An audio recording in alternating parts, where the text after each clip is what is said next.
Alright, hopefully this is working now. Hey guys, Zomb Phox here. I just completely mismanaged what I was starting the stream with. I thought something was wrong, but nothing was wrong, but we here. So yes, today is the second to last Friday Night Football game of the season, which is, it's rough, but it is the second to last one. We've only got 2 weeks of regular season football left before the season ends, but tonight is the Battlehawks versus the Brahmas in a Brahmas home game. Obviously have to do it like, home game, because it's not really a... Please work. Like, just work. Alright, I guess I'm back up. I don't know what the deal is. I'm just gonna say it real quick. Brightspeed sucks ass, okay? I had Spectrum, tried Brightspeed. It has been an awful experience. This is like the 5th time in the last week my internet is just cut off. And it's only to my computer, and it's not to any other device. I never had this issue with any other service provider. I think it was CenturyLink that had internet right. I had that. It worked fine. Spectrum worked fine.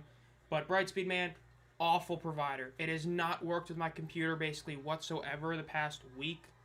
And I was hoping it wouldn't have an issue today since we're streaming, obviously. But I don't know. We'll see if it works out. Stream might be cooked. I hope it's not, but we'll see. If it keeps happening, I might just get really pissed off about it. So, as I was trying to say earlier, today we have the last Friday night, or the second to last Friday Night Football game of the season. Now, it does suck this is the last one we have, but sadly it is. Now, we have next week's obviously the last one. This is the second to last one.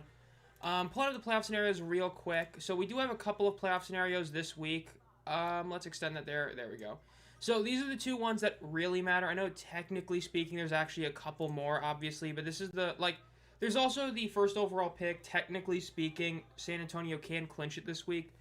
But this is the 2 that really matter is, of course, the 1 seed. Even though they can't get home field advantage, they still get some form of advantage, obviously being the home team. So those are the 2 teams that can make it and how they get it. DC just needs to win, and if St. Louis lose, and then Michigan just has to win. If those things happen, or in Michigan's case, that thing happens, which obviously is because they're playing against Birmingham, that's all that has to happen. So just got the pull up for tonight's game. Again, this is supposed to be a Brahmas home game, but it's actually not because of the fact that, they had the issues with their scheduling conflict. So this is the game that they essentially lost, as it is considered to be a Brahmas home game. So in theory, they should be deferring. We'll see if they end up actually doing that like they should. Will be interesting to see, but we'll see. Ronald Acuna Jr. being back, really don't care, honestly. I mean, I know he's great, but, when you get hurt as much as he has, it's tough to look at you and be like, man, you're going to keep being great for this franchise and all that. Looking at some scores right now, but we have 2 games later today. Yes, the Edmonton Oilers are later today. I think the Knicks are later today as well, right? Oh, don't tell me it's doing it again now. Okay, it just didn't work. Good. Okay, so hopefully this, like I said, hopefully this whole thing keeps working and there's no issues that show up, because if there's issues again, it would suck, but yeah. Who do you have going to the Super Bowl this year? My guess, the Lions versus Bills or Eagles versus Detroit. Honestly, it's a tough call initially. I think that Philly did lose a lot of big players. For the AFC side, it's just hard to bet against the Chiefs. But I feel like if somebody else is going to do it, like the Bengals have to make the playoffs. I don't know if they're going to do it. It's a tough one, the AFC, because I don't really see the Bills or Ravens actually getting past the second round, honestly, again, or getting past the Chiefs more than likely. But it's like, I don't think the Bengals are going to do it without a defense. I don't think the Chiefs are going to run it back again. I just don't see how they pull it off. So, if you're going to eliminate those teams, it's a tough one to call. I go for the AFC, honestly. NFC, I don't think the Commies will do it. I think it'll be close. Eagles repeat. I think that it would probably be, if I just, my gut feeling right now, honestly, would be Texans versus, it's a tough call. Who would I think that comes out the NFC? Not the Niners, not the Rams, not the Seahawks, definitely not the Seahawks. I honestly don't know. It might honestly be Philly again. For the love of God, please work. We're back up, chat. As I mentioned earlier, Brightspeed, you are ass. Okay, please work. I mean, come on, YouTube. My OBS is working. I need you to work now. And we can be back. We're back. Oh my god. I can't believe we're back. I swear, if this disconnects, I'm just going to put my hotspot on and we're just going to last until that runs out. So, we're back as soon as like 10 seconds before the game is... Well, obviously it's going to do the things first, but yeah. Oh my goodness. Battlehawks not selling this right now. Well, it'll be interesting. I'm liking my Renegades.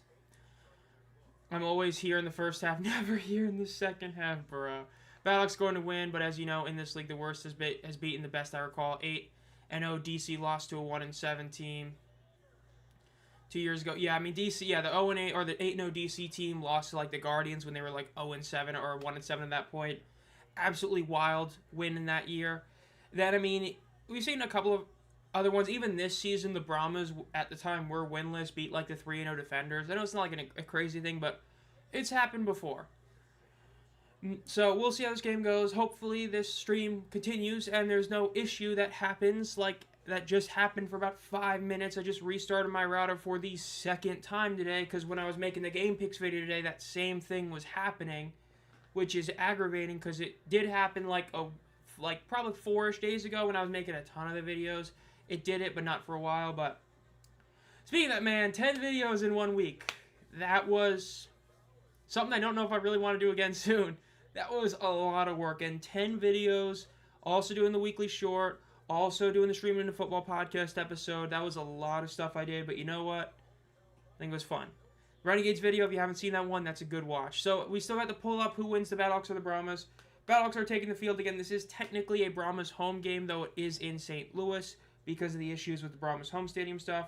Playoff picture, obviously, as we mentioned before. And right before the game starts, I'll put the image up. So, playoff scenarios for this week. DC can clinch the number 1 seed, which obviously only gives them, like, the base home field advantage stuff, like being able to defer home field and all that. Or not home field, but, you know, home sideline and all that. If they win and St. Louis loses, they get the 1 seed. Michigan, they're winning in. If they beat Birmingham, they get it. Now, if they lose, they're still technically alive for the 1 seed, even with a loss. If they were to go on to win next week and Birmingham lose next week, Michigan would overtake them due to record because of the fact that Michigan is currently 1 game ahead. So, we'll see how that goes. But again, that is for another day. Today, of course, is the Battlehawks versus the Brahmas, and tomorrow is the Panthers versus the Stallions. So, we'll see how tonight's game goes. Again, this is going to be mainly Jashawn Corbin versus Jacob Sailors. That's the main matchup here. Both running backs had outstanding weeks last week. Really the first week all season where more than one running back actually put up a good performance. During the season, we've seen a lot of poor play from the running back position, but Sailors and Corbin last week both had incredible games. So we'll see how it goes this week between them. Again, Kellen Mond is back for the Brahmas, for those of you who don't know or didn't know. He is starting this game. Kevin Hogan is not even on the active roster for this game. So it'll be interesting to see how the Battlehawks end up, or the Brahmas end up doing at the quarterback position. Because again, Kevin Hogan, for the mistakes he did make, obviously the Memphis game there was a lot. Overall, he's been a solid-ish quarterback for them. So yeah, we're back. I hope so. I reset the router. Took about like 4 or 5 minutes, and then OBS had to wait a minute before it reconnected. Hopefully, it doesn't happen again. If it does, we're cooked, chat. But we'll see. Yeah, man, Brightspeed is ass, bro. It's so bad. I mean, seriously. But it is what it is. And no Diet Dr. Pepper today. I literally have like a 2-liter drink. Everything else is in the fridge getting cold. So yes, I am downing a 2-liter Diet Pepsi today. Hopefully it lasts the whole time. Because I mean, this is like already half full. I've been like drinking at it all day. But Renegades equal Cowboys. That might be disrespectful with the Cowboys. At least they can make the playoffs. Super score was horrible. We have to see it in the upcoming NFL season. I really hate how they always do that. Like, I know some people complain about the UFL. I like how they just keep the same one. There's no point in making a new one every single year. Like, it's one of those things where you just want to be different every year, and it's like, nah. Like, you go watch, like, Super Bowl 50 or 40, yeah, 51, where you have the little, like, box scoreboard up, or score bug up top, where it's, like, the little square. Then you have other games where it's, like, that really awful one in the bottom. Like, if they have a good one, just keep the good one. I'm not a fan of it either. And I remember that Super Bowl one was really rough, so yikes. NBC better have a good scoreboard. it'll be interesting. This upcoming NFL season is going to be something like always. I mean, a lot of question marks. The Browns, man, yikes. The Texans should be fun to watch again. Chargers, will they rebound from that god-awful playoff performance they had last year? NFC is going to be a wild ride. I mean, really, NFC South is going to be wild. I mean, the Buccaneers, in theory, should easily win that division, like, relatively easily. I understand Penix had a lot of good moments, but overall, team for team, the Buccaneers, in theory, should easily win that division. But we'll see. Never gets the Super Bowl, maybe I'm wrong. I believe they do. It's just a matter of, like, not all the time, because they always, like, they do year by year by year. I think all 4 of them do, but it might just be 3 of them. I honestly don't remember for sure. You might be right about that. But, I mean, once it's gone, I always forget about it anyway, you know what I mean? So, we'll see. But tonight's game, we'll see how good this game ends up being between the Battlehawks and the Brahmas. Last week's game, the best Friday Night Football game of the season for a lot of bad reasons, but it was a fun AF watch. Hopefully this week is able to match that, at least be somewhat close. Granted, I picked San Antonio to win this, or lose this, my bad. I picked St. Louis to win this by about 9 points. We'll see if that ends up happening this time. Again, Wade Phillips, I know he posted on Twitter where he made it sound like he was going to be back. Will he? We'll see. Now, another big talking point just to get it out of the way with the attendance. It is important to note that St. Louis Battlehawks season ticket holders, your base package was a 5-ticket package, right? You got 5 tickets to their expected 5 home games. This was an extra one you had to pay for. So, I would imagine this is going to have the weakest attendance aside from maybe week 6. Yeah, week 6. Because of that. So, don't say, oh, it's the end of the world. St. Louis didn't have 30K this week, because this wasn't a home game for him. This was a Brahmas home game. But a guy can dream. Hey, Steven, if they get the W, it will be really, really funny. It would be hilarious. Them losing to the Showboats in overtime just to win this game would be, it would be wild. I mean, there's some upsets that can happen. I picked Houston to get an upset. We'll see. Ain't no one showing this. I mean, it is early, but yeah, this is a Brahmas home game officially, even though it's in St. Louis. So that is something to note, because I'm basically pre-firing the doom and gloom people that are going to come out in the fourth quarter. Big hit on the return. It's going to be down at about the 20-yard line exactly. Now, as just an FYI, for those of you who didn't see earlier today, Graham ended up posting UFL update about a Sea Dragons potential expansion in 2026. It ended up getting put down just in case, like, it got taken down, I should say, by him. He took it down.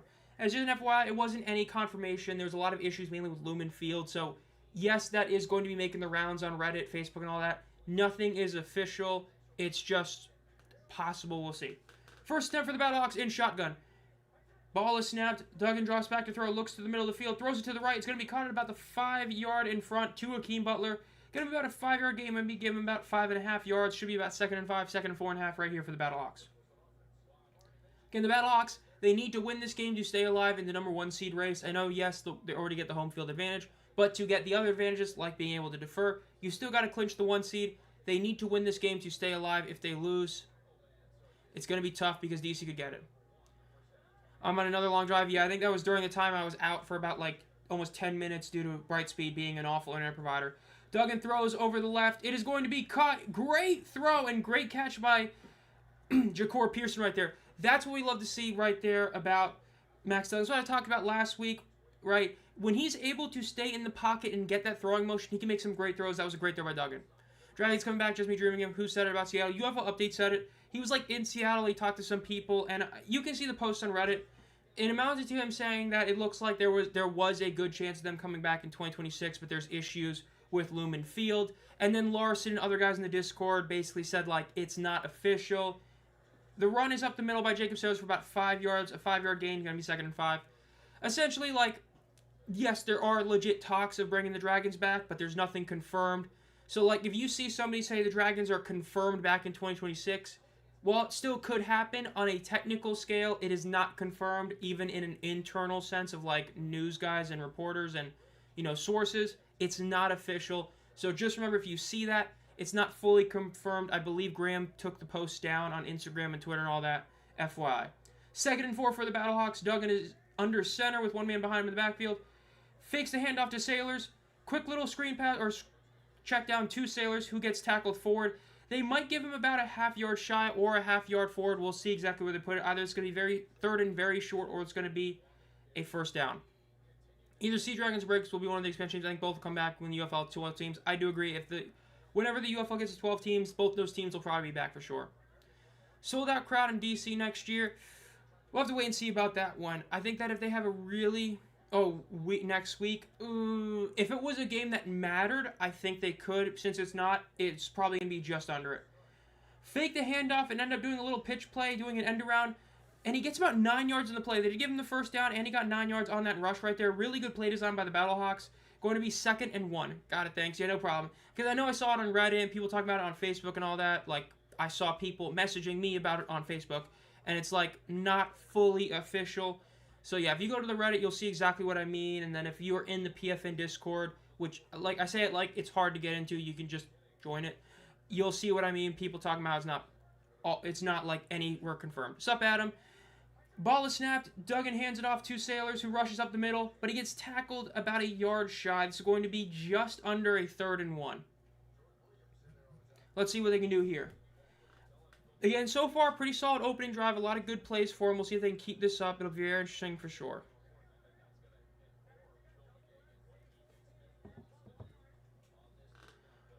Third and 1 for the Battlehawks. He is in shotgun.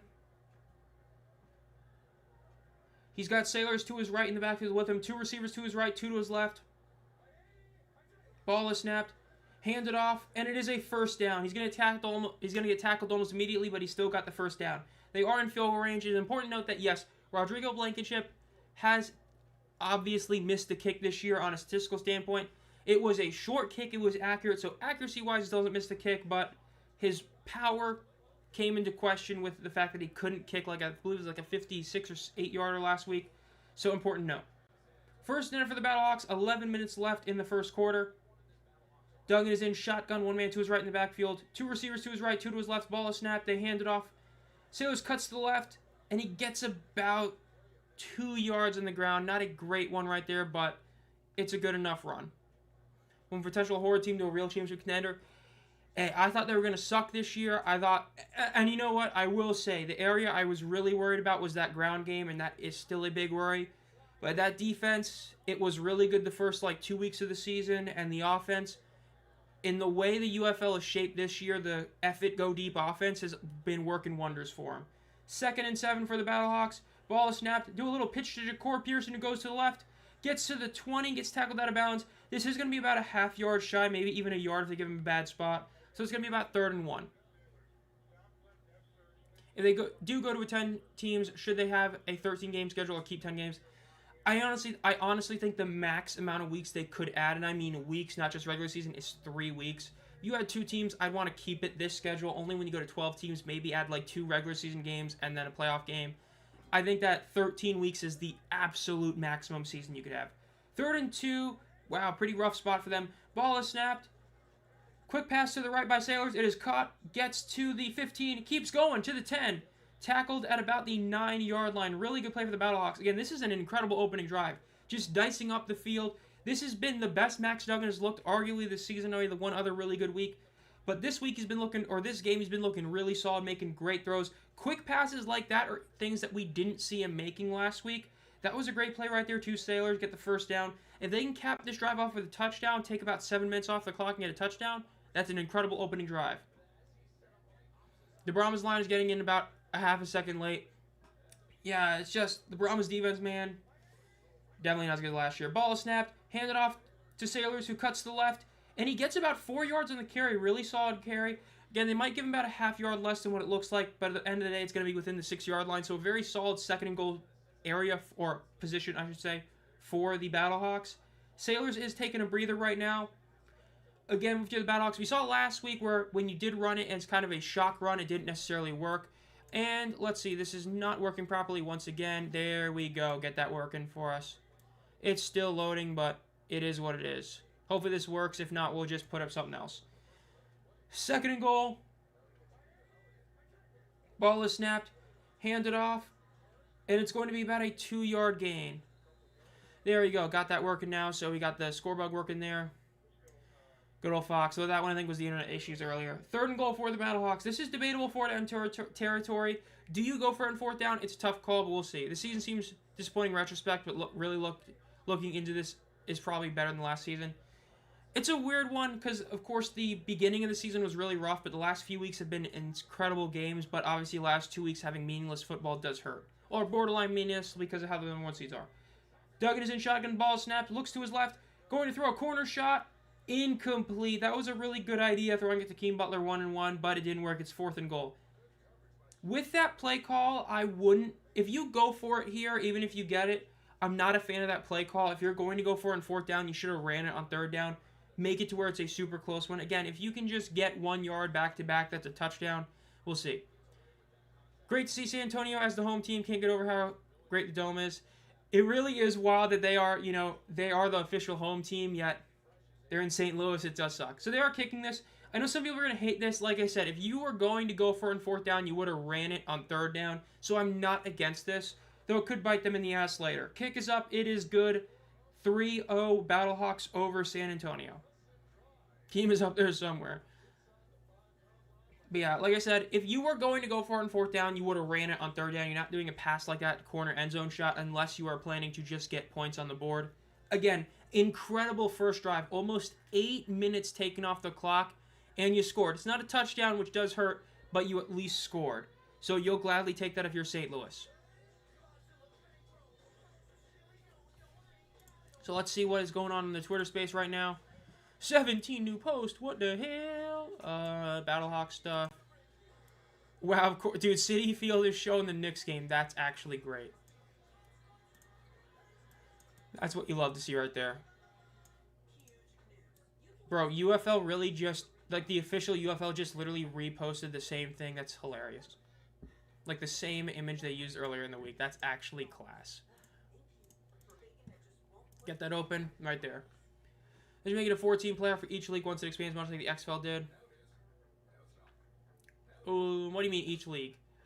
Because, I mean, the XFL back in 2020 had it... all these have been the same. The top 2 teams in each division / conference making it. But we'll see. I mean, when it does expand, I've been in the mindset, keep it conference-based, have the 1 seeds get a bye, have the 2 and 3 seeds play in a playoff game. If you get to 12 teams right, saying you get to 10 this year, and then you get to 12 teams in the future, conference, yeah. I would like it to be 6 teams in each conference. Top 3 teams make the playoffs. Number 1 seeds get a first-round bye. Number 2 and 3 seeds play. That's how you add the 1 week in the playoffs. Add maybe 2 weeks in the regular season. And then, boom, you've got a 13-week season. That's the max you can really have. Because I know people want to start earlier. I think starting earlier is going to hurt the league if you end it a bit like later. If you add like 1 week earlier and 2 weeks later. Or try to go for like the 4th of July weekend, which would be tough, but you could do it. We'll see. St. Louis points against 132. I will say power rankings for this upcoming week. It's going to be weird if certain matchups don't go the way that, like if Birmingham beats a Michigan team starting Danny Etling and it's a close game, do you really justify putting Birmingham above them? Because on one hand, that means Birmingham was 2-0 on them in the season, but they didn't have Bryce Perkins. But is he going to be back the next week? Same thing. It's going to be rough. I think that my decision is if Birmingham relatively beats Michigan, they're going to go above Michigan. But odds are, as long as St. Louis wins this game, they're going to be top 2. A new graphic that isn't the same one, we'll see. I think 13 is the max. I think for spring football, 13 is the absolute max amount of weeks you can have in a season to where it allows fans and players to have a season as well as not truly interfering with an NFL opportunity. I think that's the best because either way you're able to... Because, like I said, the latest the season can go is 4th of July weekend. That's what the USFL did. That's the latest you can really have the season end. And if you had 3 weeks to the end of the season, you're basically at that. So if you were to just add at the end, you can hit that. And that's why I think it's the max. The Brahmas are getting the ball here. Remember, Kellen Mond is the starter. For those of you who don't know, he is starting in this game. He is back. Kevin Hogan is not even on the active roster. So we'll see how the Brahmas do here with Kellen Mond. But first, we got to go for the return up to the 10, the 15, to the 20. Evades a tackle, but gets hit by the next guy and is down at about the 21.5.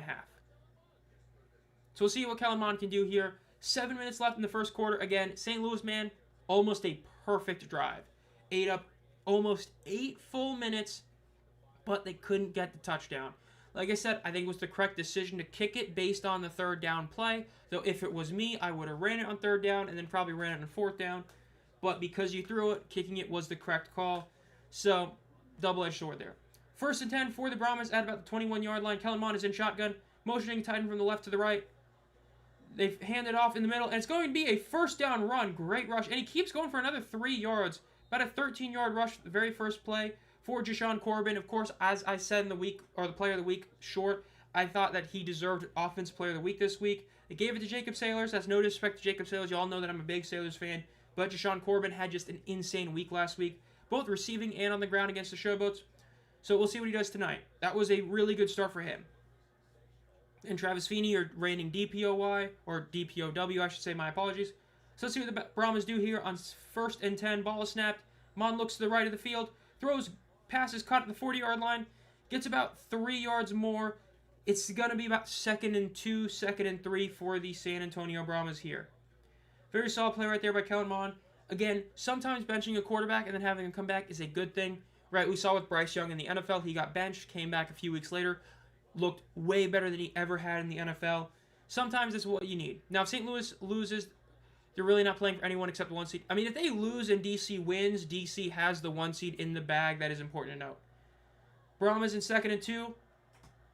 3 receivers to the left, but they hand it off to Corbin, who gets the first down and then gets about another 1.5 yards. So again, clinching scenarios. Michigan clinches the number 1 seed with a win over Birmingham. DC clinches with a St. Louis loss and a DC win. 1st and 10 for the Brahmas after that play. Again, under 6 minutes left now in the first quarter. Let's see if the Brahmas try to match the St. Louis by having this super long drive eat up a lot of clock. Will be interesting to see. Mond is in shotgun. Corbin is to his right. 2 receivers to his left and 2 to his right. Ball is snapped. Mond looks to the right side of the field. Quick pass to the 50-yard line, to the 45, to the 40, and gets to about the 38-yard line. Really solid play right there. Again, John Trey Kirkland this week. That's 2 good plays for him right there. I believe that is Kirkland, right? 2 good plays for him right there.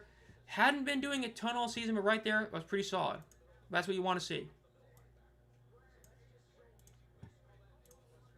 The UFL. Got to pull up the stats. Forgot to pull those up on the side. Live stats. Boom. Bam, pow. And we're back. Oop, accidentally opened my wrong thing. Handoff to Jashawn Corbin, who gets up the middle, and he gets about 4 yards in the carry. Again, Corbin has been looking really solid tonight. Again, it's still very early, but some good runs for him. Even the one that was short was a first down, so you love to see that. 2nd and 6 for the Brahmas. If you can keep getting at least 4 yards in your first down, it's going to be great. At one point, Bryce Young's career is in danger. Oh, yeah. Especially when Andy Dalton came in that first game and you had it like that 300-yard performance with a W. I believe they got the W that week. That was an incredible performance by him. That looked really bad for Bryce, but then Bryce came back and it looked really solid. Nice plays, clean on penalties. I agree. No penalties. You love to see that so far. This is what you want to see. 2nd and 6. Pass is thrown. It is almost intercepted. That was a very poor throw by Kellen Mond. That's something that a lot of people have been critical on Duggan for, not throwing the quick ball. If he had thrown that with no hesitation, that would have been a catch. Instead, Willie Harvey almost jumped that for a pick 6. That was definitely the first big mistake either team has really made. That was on Mond. I have to say, as the season went on, the plays in UFL, including the offense, have gotten better. Oh yeah, I think this is really reinforcing the idea that we need a preseason or a longer training camp. Because, man, those first few weeks were rough, but, like, the last few weeks, man, they've been banger after banger after banger. 3rd and 6 for the Brahmas. They're in 5 wide. 3 receivers to the left, 2 to the right. Ball is snapped. Mond looks to the right side of the field. Scrambles to the right. Pete is on him. Keeps running. He's going to run for it. And he may have gotten it. They're going to see if he's called out of bounds where it looked like it's going to be about 1 yard shy. If it's 1 yard shy, maybe you go for it. Maybe you don't. We'll see.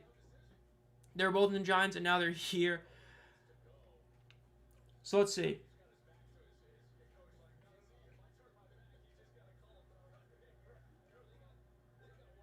They might be punting it here. Looks like they're setting the punt to unit now because it is a little over 1 yard shy.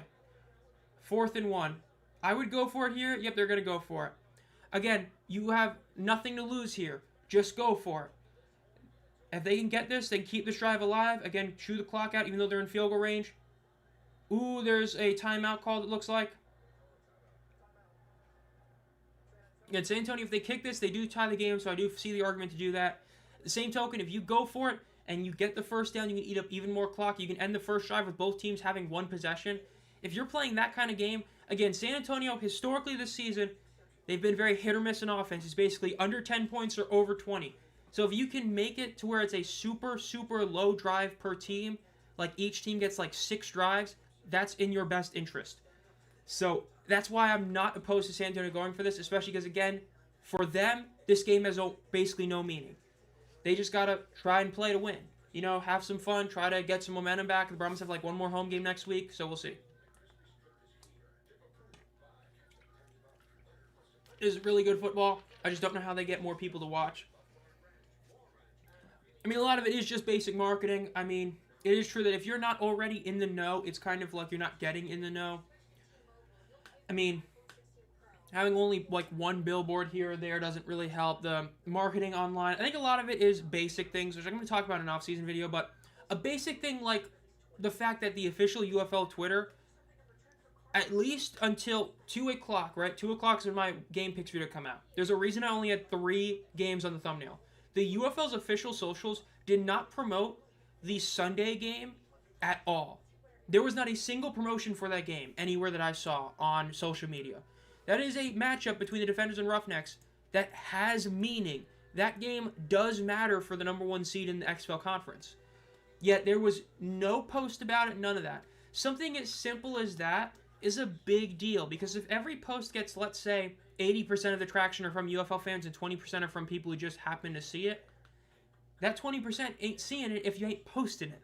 The fact that they had that issue, right? They used to put the, upcoming week schedule, the weekend slate, and then they stopped doing it the last 2 weeks. Simple things like that do have a big impact. Last year, right, Jake Bates was trending on like a weekly basis. Every week he was pretty much trending. You had other plays that were trending, right? You had the Brad Wing touchdown pass in week 1 was trending. This year, you've had a couple Bryce Perkins and like a Hakeem Butler. It's not the same. 4th and 1 for the Brahmas. Again, if they make this and keep this drive alive, they're already in field goal range, so this is a debatable one to do, but you have nothing to lose. You're already, 1-7. Who cares if you go to 1-8? Let's see if they can get this one. Kellen Mond is under center. Do they do a QB sneak? Do they hand it off? Ball is snapped. They do hand it off, and the Battlehawks jump it, and it's a 2-yard loss. They were able to get it right there. Again, the Battlehawks just simply beat the Brahmas right there. That was a battle of the offense versus defensive line, and it wasn't even close. Hoping the Indy 500 doesn't run too long on Sunday. Great lead-in if they actually get it. It would be, definitely. I forgot that was this weekend, honestly, because I know there's a lot of stuff. Like, the Knicks are on right now, and then you've got, like, the Stars game on tonight as well. Man, the Oilers choked that game a couple days ago. It was hilarious. Hurricanes, man. I can't wait for them to be eliminated. I know they're going to get beat. They're going to get swept, and nothing's going to change. We're going to keep the same GM. We're going to keep the same head coach. We're going to have fans who actually praise Brindamore for what he's done. I said last year, you can go to my tweets. I said they should let him walk. Don't fire him. He was a free agent. Should have let him walk. Oh, the Pizza Hut is kind of fire. Yeah, I agree that those sponsorships have been great. The one thing I got to give props to the UFL. They lost the Army sponsorship like to the degree they had it last year. They're still technically partners or something like that. But like the Ortho, Pizza Hut, man, W sponsorships the way they've been doing it. Got to give them credit there. Never believe I got pizza. Nice W. I hope it was like Domino's or Papa. I mean, honestly, I know a lot of people like to act like only one of them is good. I think they're all pretty much the same, aside from Little Caesars being on the lower tier. But all the other ones I think are pretty similar. Like, there's certain ones about Papa John's, Domino's. Those are the main 2 I get. I don't really get pizza all that often, but yeah. Julius Randle, man. Yeah, the Hurricanes, bro. I mean, we're commercial break right now. The Hurricanes, that game was awful yesterday. The amount of people who have been fuming about it is insane, and it's deservedly so.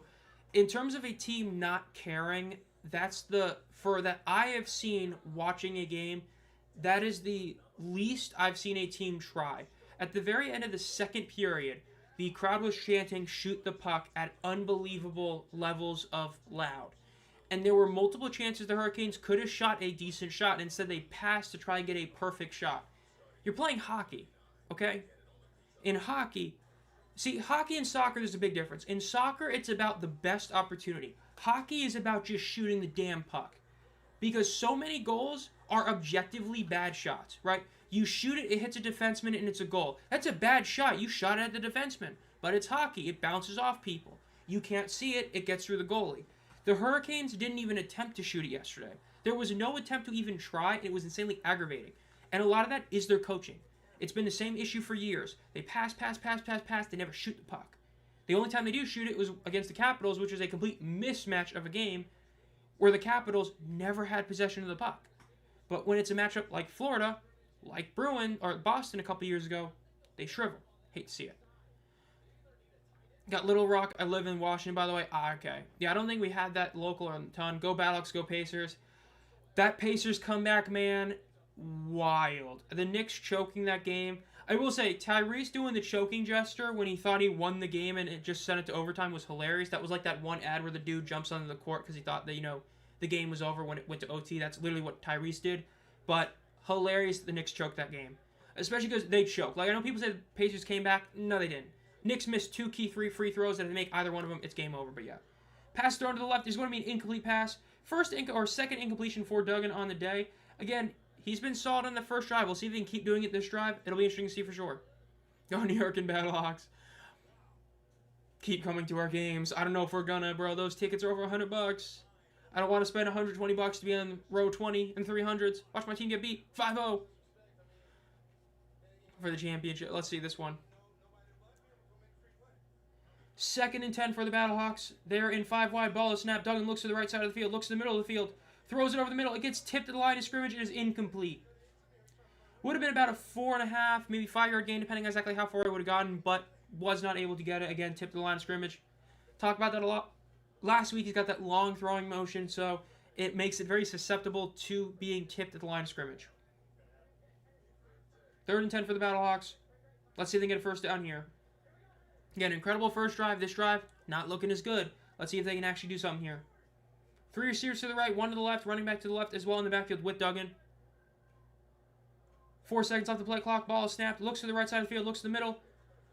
Throws it over the middle to the right. Ooh, bad throw. There is a flag. This is the first flag of the day, but that was a bad throw. That was a mallet of a throw. If he throws it a bit higher, could have been caught to Ja'Cory Pearson for a first down. But this flag might be good for them. Might be a false start. Let's see. Offsides on the defense. So it was a free play. Big break for them. So it's going to be 3rd and 5. That's what you want to see right there. 2 minutes for the championship game would be a good ending. It would be really sick. I mean, ABC has been great all year. I mean, there's a chance it could be it being a primetime game on Saturday, not like during the day. We'll see. It'll be interesting for sure. Brahmas are choking. Love to see it. Absolutely wild, but there's a reason I've hit St. Louis to win this game. St. Louis ended at -7. Not too shocked, though. 3rd and 5 for the Battlehawks. Can they get a first down here? They need to get to about the 43-yard line. Ball is snapped. Fake the handoff. Duggan looks to the left side of the field. He throws it. It is caught for a first down. First down, St. Louis. Again, got the penalty. You got to actually use your penalties that you get and take advantage of them. That's a big thing that makes great teams versus good teams. A good team, they'll get the penalties and do nothing with it. A great team will take the penalties and do something with it. Duggan's better this week than the last 2. Yeah, I mean, he's been looking a lot better today, for sure. I wish the UFL had 14 games with a bye. St. Louis, 3 out of 5 on 3rd downs. First inning for St. Louis in shotgun. 2 receivers to the right, 2 to the left. Ball snapped. Handed off to Sailors up the middle. Gets the first down, just cut right through everybody, and he gets to about the 40-yard line. It's a 15-yard rush for Sailors. That's one of those, you can't believe he got that far basically untouched. He just ran right through the middle and just broke past everybody. Again, I've been saying that for not last week, but the couple weeks before that I said that they need the Sailors of the beginning of the season / last year, and if they have that, they're a legit championship contending team. For the middle part of the season, Sailors was very mediocre. Last week, though, that was just like the OGs, Jacob Sailors. Incredible game. And so far tonight, again, it's early, it's the first quarter, but so far, he's been playing great tonight. If he keeps us up, this Battlehawks team will get the W. Last play of the first quarter is a handoff to not Sailors. 5-yard gain, gets about the first down. He gets pushed by his own lineman, gets the first down. Big rush for the Battlehawks. Back-to-back good rushes for him. First down.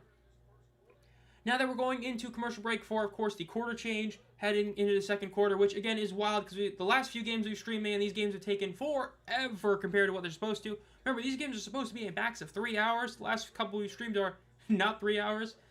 Important note, MVP race. Essentially, it's Teamu's.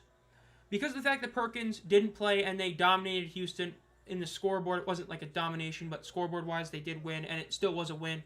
Hurt Perkins' chance. Teamu's had great statistical games the last few weeks. Even though I think we all agree in terms of true value, Perkins is the better quarterback because the system Te'amu plays in really helps his stats. The fact is Te'amu's won the award. If he doesn't win it, I'll be shocked. I'll be pleasantly surprised. But odds are he's going to win it. Other awards, they're up for grabs. OPOY, you thought initially it would have been Jay Adams, but then the last few weeks, not as much. Is it going to be Deion Kane? I think he has a good argument for it. Toa came in, was lighting up the world, but does he keep it up the last couple weeks? We'll see. DPOY, that's going to be a tough one. Special Teams Player of the Year was Hot Rods to lose, but with the one miss, maybe he doesn't get it, though you could argue he still deserves it. It'll be interesting for sure. Curtis Johnson, I mean, he almost got redemption, but I don't think he got redemption. I think that guy is, unless he legitimately has pictures of Moose, he ain't going to be back next year. But we'll see. You know, you never say never in spring football. Only in spring football do you just happen to have the grandson of a spring football league head coach become a head coach in the UFL. Not because he got the job, but because everybody around him left the job or got sick. Like, that just doesn't happen. It could be PETA, but some would argue Travis. You could even argue somebody else. I mean, PETA overall has the most sacks in the league. That's a big deal. I wouldn't be too shocked with it, but you never know. Because, I mean, do you give every award to, like, the same team with how it's awarded or how it's voted on? We don't know. It'll be interesting to see because we should be getting that probably within the week. I believe it's usually, like, week 9. Like, after week 9, we've seen a lot of the player or, like, the week awards or the season awards, not, like, the big awards like MVP and all that. But we'll see. Nah, you ain't going to give OPOY to Perkins, then MVP to Te'amu. I think that we've all pretty much, I think we as a society, a football society, have agreed that you cannot give one quarterback OPOY and one quarterback MVP. You either give them both to them when they have an incredible season, a la Cam 2015, or you give it one to the MVP who just had an MVP season. It wasn't the best in the world like Allen was last year, and you give OPOY to somebody else. Who, this season, I would give it to Deion Kane. If I had an OPOY vote, it would go to Deion Kane. And when you consider that he's played with 5 different quarterbacks, the fact that he's been consistently good all season. No offense to Jay Adams, but it's not like Jay Adams who had the first really good 3 weeks and then kind of fizzled out. Deion Kane has consistently been that guy all season. He would get my OPOY week my OPOY award vote if I had one. Knights of Colombo, the O-line of the Battlehawks that did win Offensive Player of the Week in week 1, which is wild. In a good way. Love seeing that, but it was hilarious. Rodrigo, Offensive Player of the Year. No, never a kicker. I mean, hey, an MVP was a kicker once. I mean, it was a strike-shortened season. But, hey, Mark Mosley won it. Isn't even in the Hall of Fame, which is hilarious. The guy who won MVP as a kicker is not in the Hall of Fame. Yet you have other kickers who obviously are in the Hall of Fame. It's just hilarious how it works out like that. You know what I mean? First and 10, ball is snapped by Duggan. Looks to the left side of the field. He's getting pressure, throws it to his left. It is going to be called incomplete. Not super shocked at that being incomplete. Again, that was definitely not a great throw by him right there. Definitely a, yeah, not a great one. Again, one of those throws that he just, another low throw, kind of not a mallard like the other one, but just a throw that wasn't deep. Again, that's the issue with how he throws the ball, how he plays. Again, when he's running up, moving with the football, like I said, when he's in the pocket, throwing the football, he's accurate. But once he has to move or he gets pressure, he just falls apart. Rush up to the middle is going to be a 0-yard gain for the Battlehawks. And that's not a knock on Duggan, it's a knock on his throwing motion. That horrific throwing motion. Again, I've talked about it a lot, but it's a big deal. This is a playoff team, and this is their Achilles heel, right? The defenders' Achilles heel, well, they have 2 of them. It's their run game and their defense, but the Battlehawks is Duggan's throwing motion. It just isn't great. Because of how he throws it, it takes a lot longer. It's not great. What about Siosi? He has almost the same amount of yards as Deion Kane. Biggest reason for Kane is the quarterback play. The fact that he's had 5 different quarterbacks, and the fact that historically when he plays well, they win, and when he doesn't play well, they don't even really play that well. I know it hasn't been all the time, but 3rd and 11, 5 wide. Duggan drops back to throw. Throws it to the right. It is going to be caught. They should call him down at about the 2-yard line. Again, that's what you want to see. If Duggan is in the pocket, man, he can make a great throw. That was a beautiful throw right to his guy to make the catch. Again, he just has to be in the pocket. Look at that. Went a couple steps back, got his full force into it, threw it right to his guy. Not a perfect... Let me see. That's not perfect, but that's about like 95%. That was a great throw by Duggan. First and goal at about the 1.5 yard line. Duggan is in shotgun. 3 receivers to his left. They hand it off, and it is a run up the middle for a touchdown. Again, another thing with Duggan. He is a ground threat. So right there, able to do a little read option play, make it look like there was some misdirection that Duggan can't keep it. Instead, it's a rush up the middle. Touchdown St. Louis, 9-0. St. Louis over San Antonio. Now, back to the CLC point. It's mainly that fact. The fact that you have two... It's like Danny Etling, for how much people like to joke about him. At the end of the day, I mean, he isn't a terrible quarterback. He's just not great. But the Stallions have played 5 different quarterbacks, and Deion Kane is still putting up the stats he's putting up. You just have to give it to him, especially because he does do other things like return stuff. And I know that's not OPOY stuff, but it still is worth noting that his only job is not just being a receiver, yet he's still doing as good as he is at receiver. They're going for 1. If they make this, it'll be a 10-0 lead with literally just under 13 minutes left in the half. Let's see if they get this. They are 4 of 10 on the season, motioning 2 tight ends to the right side of the field with another receiver, and then 1 receiver to the left. Duggan is in shotgun. Ball is snapped. Fake the handoff. One-on-one throw in the corner to Hakeem Butler. That was a bad throw by Duggan. That was one of those high point quarter ones, but just not low enough. That was too high, actually, to where Butler would have had to make an absolutely immaculate catch to get a 1-point conversion. So it is still a 1-score game, 9-0 Battlehawks over Brahmas. My Brahmas are out here doing Brahma things, jeez.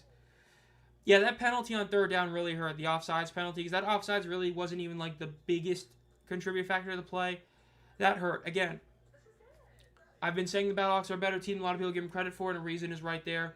They got the penalty on the Brahmas, a 5-yard penalty. They had to convert the third down. They ended up making it on the second try. That's the difference from a team, no offense if G-Man's in here, to like the Showboats, where the Showboats would normally get that penalty and then still fail on third down. Battlehawks got the conversion, kept the drive alive, and then touchdown. But again, it is still a 1-score game because of the fact they missed the 1-point conversion.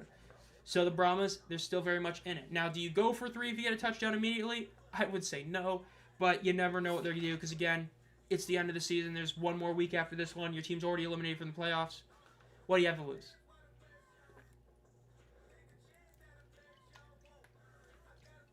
Will be interesting for sure. Close the poll. I completely forgot it was still up, honestly. I was so, like, set in stone about, you know, obviously stuff like the, internet stuff earlier that I completely forgot I still had this up. So, I guess I'll just get rid of it now. You know, a little late, but could be, like, I could have been later on it, you know what I mean? So, apparently my YouTube studio is, having a bit of a L moment right now, so, cannot read chat right now because the internet stuff, my chat in here is just straight up not working. Never mind, it's working. There we go. Close poll. Okay, I guess I can do it there. So if this continues to not work for some reason, then... Oh, we back. Let's go. Okay. That was just YouTube Studio being YouTube Studio things. End poll. Bam. There we go. Got it working now. So again... 9-0, little under 13 minutes left. Again, so far this game is going a bit faster than normal. Again, this is a big talking point we'll have during the offseason, but the addition of the extra super challenge, a lot of penalties that happened this year. UFL games are supposed to be 3 hours. That's it. Even with overtime, it's supposed to be to where the game ends in about 3 hours and 15 minutes. But this season hasn't been the case. About to go eat. I'm almost at my destination. I'll pop back in later. See you soon, Zomb and everyone. See you soon, T-Dog. For your sake, hope the Battlehawks are still doing good, but for Steven's sake, hope the Brahmas are still doing good, so we'll see. But yeah, last week was a big deal, right? The Defenders game with the Renegades. A lot of people hate they changed off the game, and I agree it is aggravating they changed it off for a pregame. At the same token, the UFL is supposed to be a 3-hour game. That's the whole point of all the rules they made with the running clock and all that. The fact that we've had multiple instances where games take 15 to like almost 30 minutes extra isn't what the UFL is built for. Hopefully that changes. We'll talk about in the offseason. Kick is up. The Brahmas return it at the 5 to the 10, 15, 20, 25, and that's about it. Forward progress might give them the 26-yard line, but it's basically to the 25. We'll see exactly what they do here on this drive. In the first drive, Wasn't a great one. We'll see how this one goes. 7.5 sacks for Peter, showing that. Again, had a great year this year. Might win DPOY again. He won it a couple years ago in the XFL. Could win his first UFL one. Second most QB pressures. Second most forced fumbles. That's obviously tied. Yeah. San Antonio, why are you letting Mad Max cook you? The Brahmas, man. They got beat last week by Troy Williams doing literally nothing in the air. And then now Max Duggan is bullying them. Handed off on first down. Gets to the 30-yard line. It's going to be about a 4.5-yard gain for the Brahmas on first down. Again, that's a really solid play right there for the Brahmas. Again, just keep gaining at least 4 yards as we want to see. Why do I think ABC gives the best rating? Mainly just because ABC of the network is consistently one of the better ones. I know that a lot of people complain about the ESPN broadcast, but ABC seems to be like the network of all the ones. And it is more of a sports network in a lot of ways because it is an ESPN affiliate, obviously. Ball is snapped. Pressured, but he gets a little dump off, and it's going to be a first down for the Brahmas. Because, like, ESPN has so much sports. Like, Fox obviously has theirs. But ABC, man, you've got NBA, NHL playoffs. Fox, you don't. So, when you talk about a sports channel, ABC is more of that. It's got the ESPN factor going for it. It just is a better network in a lot of ways in that aspect. And so that really helps them a lot. I don't mind if the game goes a little over 3 hours as long as it's great. I agree from an aspect of watching it. Rushes up the middle. Gets tackled just shy of the 45-yard line. I agree in that aspect, but from an aspect of, like, if you're the higher-ups in the UFL, that's a big deal when scheduling games to be, let's say, leading into a playoff game or a countdown like it was last week. That's where it becomes an issue, because then it's like if your game takes an extra 30 minutes and you're in a playoff game, you know what I mean? So that's the one thing that does hurt, because that last week really showed that issue, so that's the one issue for it.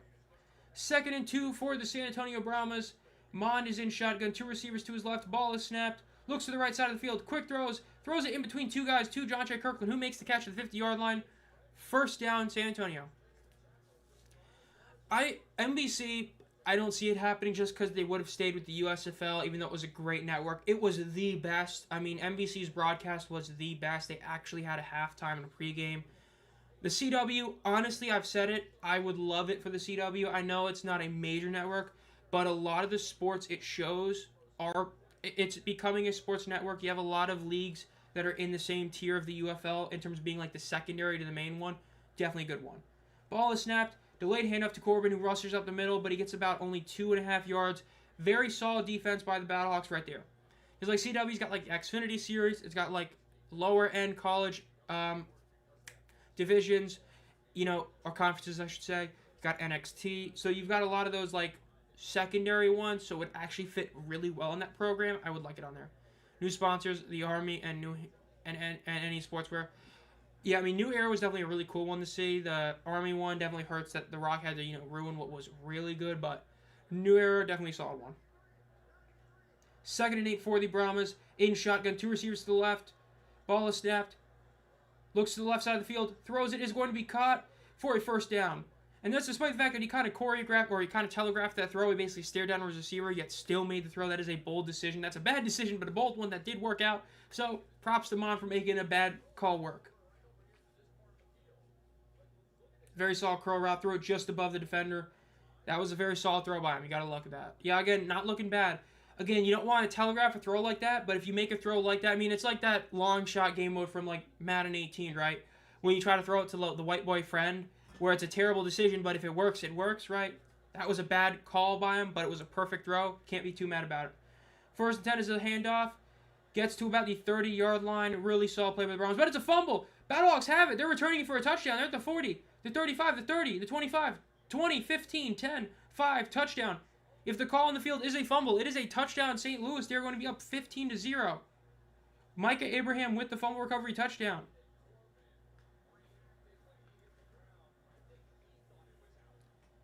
Corbin, man, came in, made a play, and it wasn't a good one.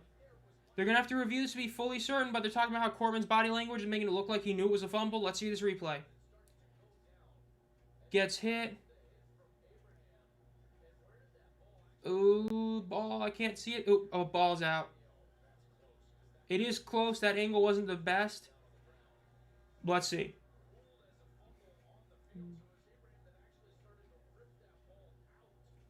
I think it's going to stand.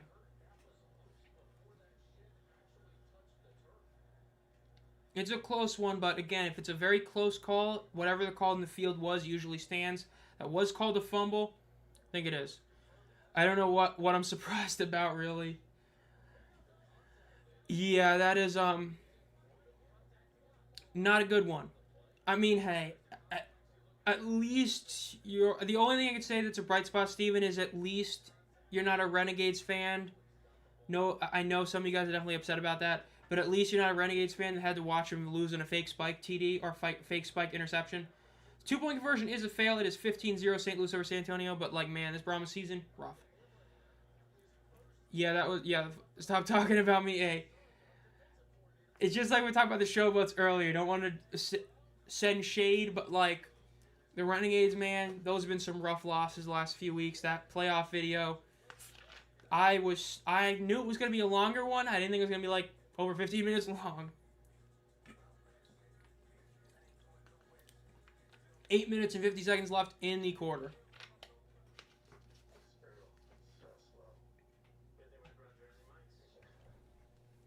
What a wild start. Then the 2024 Showboats, no. I would have to say no. That 2024 Showboats team was so rough. I mean, that team was like dead last in every statistical category to like an insane degree. I mean, that was a bad team. Like, that was a bad team. Were they as bad as the 2022 Pittsburgh Maulers? No. They were close, though. That was a rough Showboats team. I would say this team is nowhere near that bad. Like, that Showboats team just... Yeah, the Wade thing is a big deal because he made it look like he's going to be back next season with a post he made on Twitter. Now, is that just him saying that just to say it?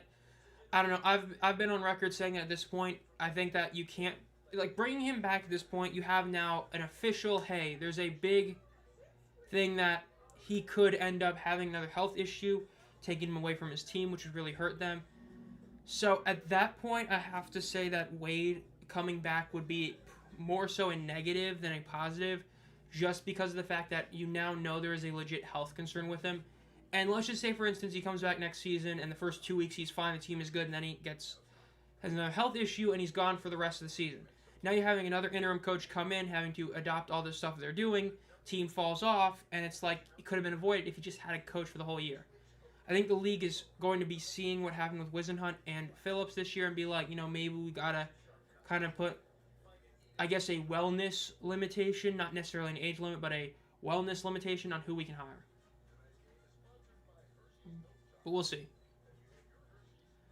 Let's see what the Brahmas can do with this drive. Again, absolutely diabolical way to end that last one. Fumble for a touchdown. That hurts. 15-0, I mean... Yeah, the Battlehawks, I thought they were going to win this one by a decent margin, but it might be an even worse margin than I thought it was.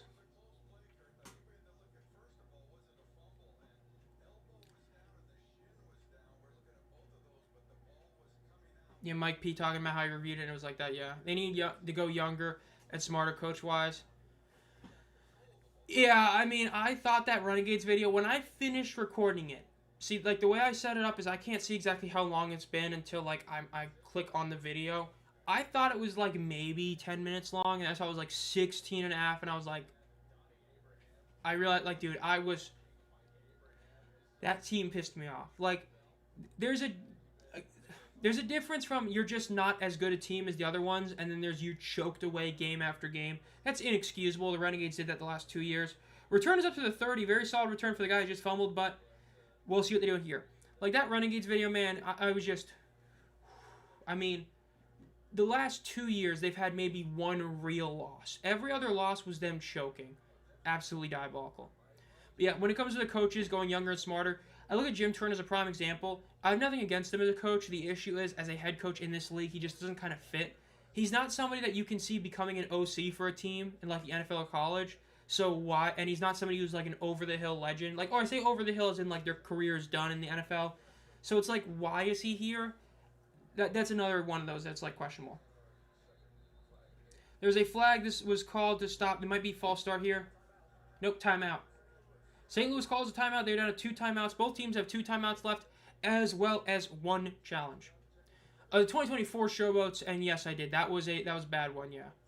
The 2024 Showboats and this year's Renegades were the 2 team rants that I've had.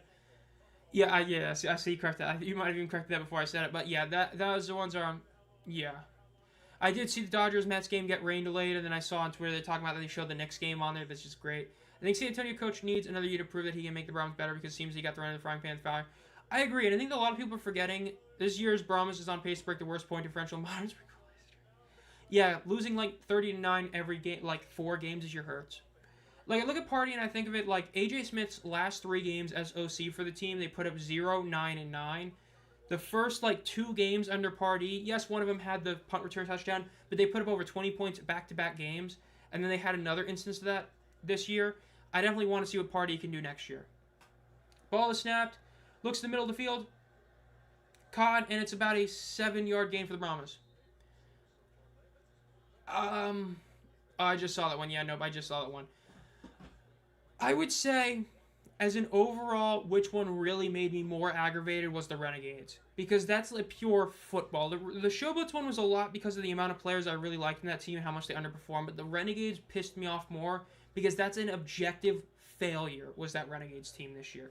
Like, it was a culmination of back-to-back years of just the same mistakes. The rush is up to the left. It is a first down for the Brahmas. Unless they give them a really bad spot, it should be first down Brahmas on the run. But like the Renegades, it was just like, man, inexcusable how they've lost so many games. The amount of games, like, you lost 3 games in last-second field goals last year. You blew that Week 1 game against Birmingham with the Deion Kane touchdown at the end of the half. You had a lot of other ones, yeah. Can you give my Renegades a chance, please? It was a rough one. They're currently at 107. That's bad. I mean, 103 being the record is really bad, but 107 is bad. And again, a lot of that is because they've had so many games where they've literally lost like 30-9. I mean, they've had 4 games that they've gotten beat by like over 20, I believe. One of them might have been like just 20, but no, I think it was because they scored 3 back-to-back weeks. Yeah, I mean, they got beaten by like 25 or 24 times this year, which is unbelievable. Under 8 minutes left in the game. 1st and 10 for the Brahmas. Let's see what they can do here. They're at the 41-yard line. They need to get to the 50 or the 49-yard line. Ball is snapped. Looks to the right side of the field. Looks to the left side of the field. And he just throws a little dump off, just straight up throwing it into the ground to get an incomplete pass. 2nd and 10. My Renegades are going 5-5. I mean, they could because their Week 10 game is against the Brahmas, so they could win that game. That gets them, you know, their 4th win. And then this week, this is a tougher one, but I mean, they could. It's against Memphis. They should win. They should finish 5-5. Let's just say they better finish 5-5. If they don't, that's bad. Next year, Showboats go to 8-2. I mean, we said that last year. That's one thing I will say. They said that last year. Fake that handoff. They throw it to Kirkland, who gets to about the 50-yard line, and he's going to be tackled about a half-yard shy. Let's give him a really good spot. For the first time since 2022, no Texas team make the playoffs. Absolutely wild that no Texas team made it this year. You had 3 Texas teams, and none of them even made it to Week 9. That's wild. I believe so. I haven't seen confirmation, but I haven't heard anything about Holton Aller starting, so I would assume Perez is starting, which is definitely debatable, but mainly because of the fact that, you know, if you're going to start him at this point, you're saying that you're bringing him back next year. We'll see. I've got 4 devices going right now. MLB, NBA, UFL, and you, bro. That's actually awesome. 3rd and 1. Ball is snapped. And they get the first down. Corbin gets the first down, about 3 more yards. That's actually great. 4 devices on is awesome. The Knicks paces, man. That game 1 was something else. I mean, Brunson and Cat got all those points just to still lose. Again, it all comes down to free throws, right? You had 2 big misses at the end of that 4th quarter. And it's why Indiana was able to end up getting OT. Die on the field for in shotgun, 3 receivers to the right, ball is snapped, looks to the right side of the field, throws it deep. This is a deep shot. This is a touchdown shot. It is caught. Ooh, he misses it. That was a beautiful pass. Kellen Mond threw an almost perfect pass, and the receiver was just not able to haul it in. That was a big missed opportunity. The Brahmas would have been able to put up 6 points on the board right there. Let's see this replay. Maybe the replay shows the defender made a good play, but at least on first viewing, that looked like it was just a bad catching chance. That was that was literally a perfect throw right there. That's a rough one to miss. There was a little bit of hands from the DB, was able to knock one of the arms down. So that wasn't fully on the receiver, but a lot of you would agree that he still should have caught that one. Rushes up to the left side, and it's about a 5-yard gain for the Brahmas, down about the 40-yard line, and about 3rd and 5. This is a must-score drive for the Brahmas. Yes, they do get the ball at the start of the next half, but you want to go into the half with at least 3 points on the board at minimum. Showing the replay again. That viewing makes it look like, yeah, Ward should have caught that. That would have been a tough catch, but not like an impossible catch. That's just one you gotta have. 3rd and 7. Wow, they give him a really bad spot in that rush. That's definitely bad for the Brahmas. They got to get about like 4 more yards getting this to be real field goal range, and it looks like they're calling a timeout here. Yep, they call a timeout here. Got to get at least like 3 yards here. Again, not one of the best kickers in the league, as we've seen last week. Again, is it the worst kicker in the league? No, because a certain Michigan Panthers team has that honor, or I guess dishonor. But Brahmas' kicking game has not been awesome, even back when Destroyer was there. So they got to get at least a few more yards if they really want to kick a field goal, and at that point, they might even go for it in 4th down again. We'll see. Again, Brahmas, nothing really to lose. We'll see, though.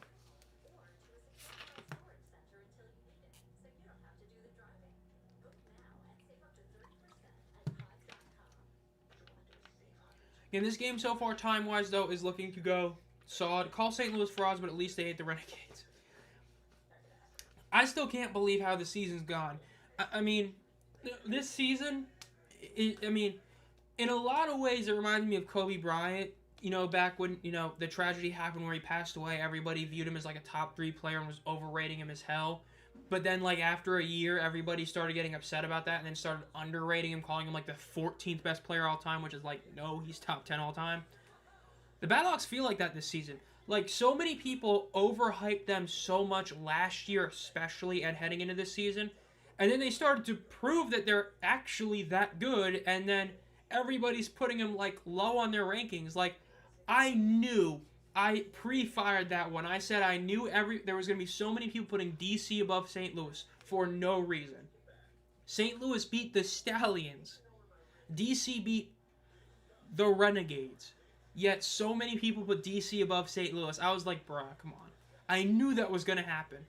And I hate that I was right about that, but hey, we'll see. I mean, St. Louis, they have the chance to go number 1 this week. Like I said, if they can hold on and win this game by at least, like, 7 points, at least, and if Michigan loses and it's, like, a legit loss to Birmingham, St. Louis will be the new number 1 team. So they could, and if they win this game, the worst they'll be is number 2.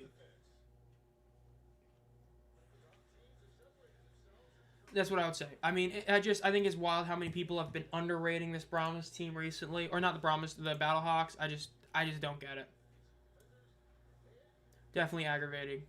But, you know, it is what it is, the iconic saying goes.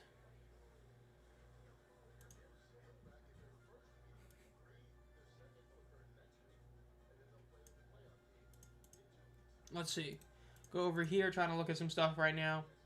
XFL Conference Championship game, we'll see how good that game ends up being. I hope it's a good one. It is going to be very interesting to see, considering the fact that you do have, you know, that game happening the same exact day as the other one, which haven't seen that historically, or really never have, but it'll be interesting for sure. Pass is thrown. It is going to be caught for a 1st down. There's a 1st down for the Brahmas. 4.5 minutes left in the half. Because we needed, if the Brahmas get a 1st down, try to eat up this clock.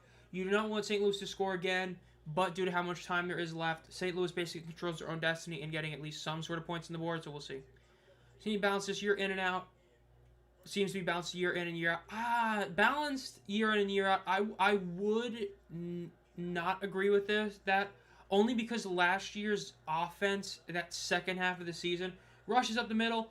It is going to be a 1st down for Corbin, and he's going to be taken down about 5 yards past line of scrimmage. Even before, like, people like to act like the injury is what ended that offense.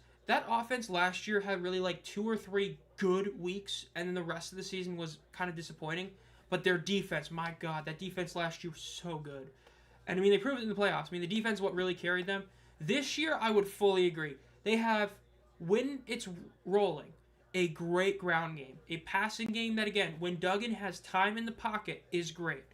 You still have a great receiving core, and your defense is still awesome. And your special teams is great. I would definitely say, balance-wise, the Battlehawks are the most balanced team in the league this year. Rush to the right, it's going to be about a 4.5-yard gain. They do. The Travis Feeney fumble recovery last week against Birmingham, that ended up being a huge deal. I mean, that was a massive reason why they were able to get the win last week. It was earlier in the game, but as somebody in chat pointed out, that was the play that could be the one reason they win and end up being a big reason they won. Again, against the Brahmas, right, the defense got that free touchdown again. Didn't earn it. It was a missed handoff, but they got the touchdown, and the offense just didn't perform. So we'll see how it goes in the playoff game. 2nd and 7 for the Brahmas. Ball is snapped. Looks to the middle of the field. Rolls to the right. Rolls up in the pocket. And he just runs for it, but he only gets about 1.5 yards because of the fact that he had to kind of maneuver through his own lineman. But again, so far, Mond is 8 of 11 for 71 yards. And again, he's had a couple of throws that could have been caught by his receivers. He's been looking pretty solid tonight. Again, sometimes benching a quarterback is the best thing you can do to him. Let it fire up under them. Have them see how a quarterback plays from a different angle. It's a big deal. And so far, looks to be working for Mond. This should be the last play before the 2-minute warning. 3rd and 6 for the Brahmas. 3 receivers to the left, 1 to the right. Ball is snapped. Looks to the middle of the field, looks to the right. Throws a little dump off to Corbin, who gets the first down. Good play for the Brahmas. But again, St. Louis still has 2 timeouts left. In theory, they should get this ball with at least a minute left and like a timeout. Depends on how they want to use their timeouts. Depends on how fast San Antonio scores. And if they score, will be interesting. But again, so far, looking pretty good in this game. This is looking like a good offensive showing, minus the fumble, which is the whole reason this game is so lopsided. Both offenses have been playing very well today. We'll see if the Brahmas can continue that, though, after the 2-minute warning once we get back from commercial break. Dude, I hear I hear like a kitten, and I still hear him right there. I hear her outside, bro.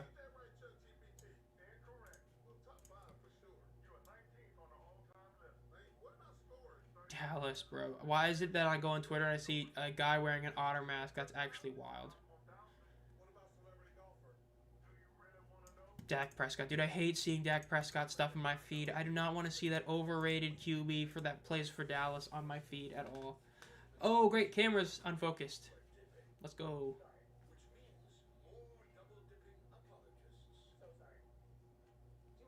So, we're not working, right?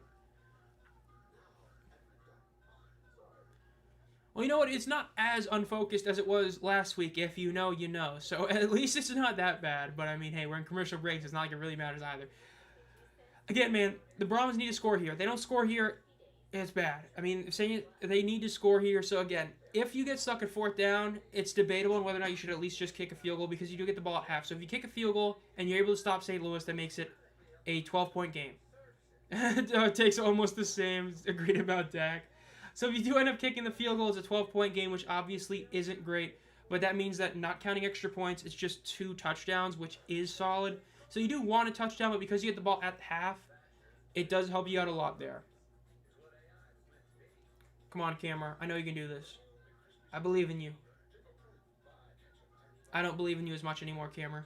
Maybe this will work. This sometimes works. Close the lid. Open the lid. It didn't work.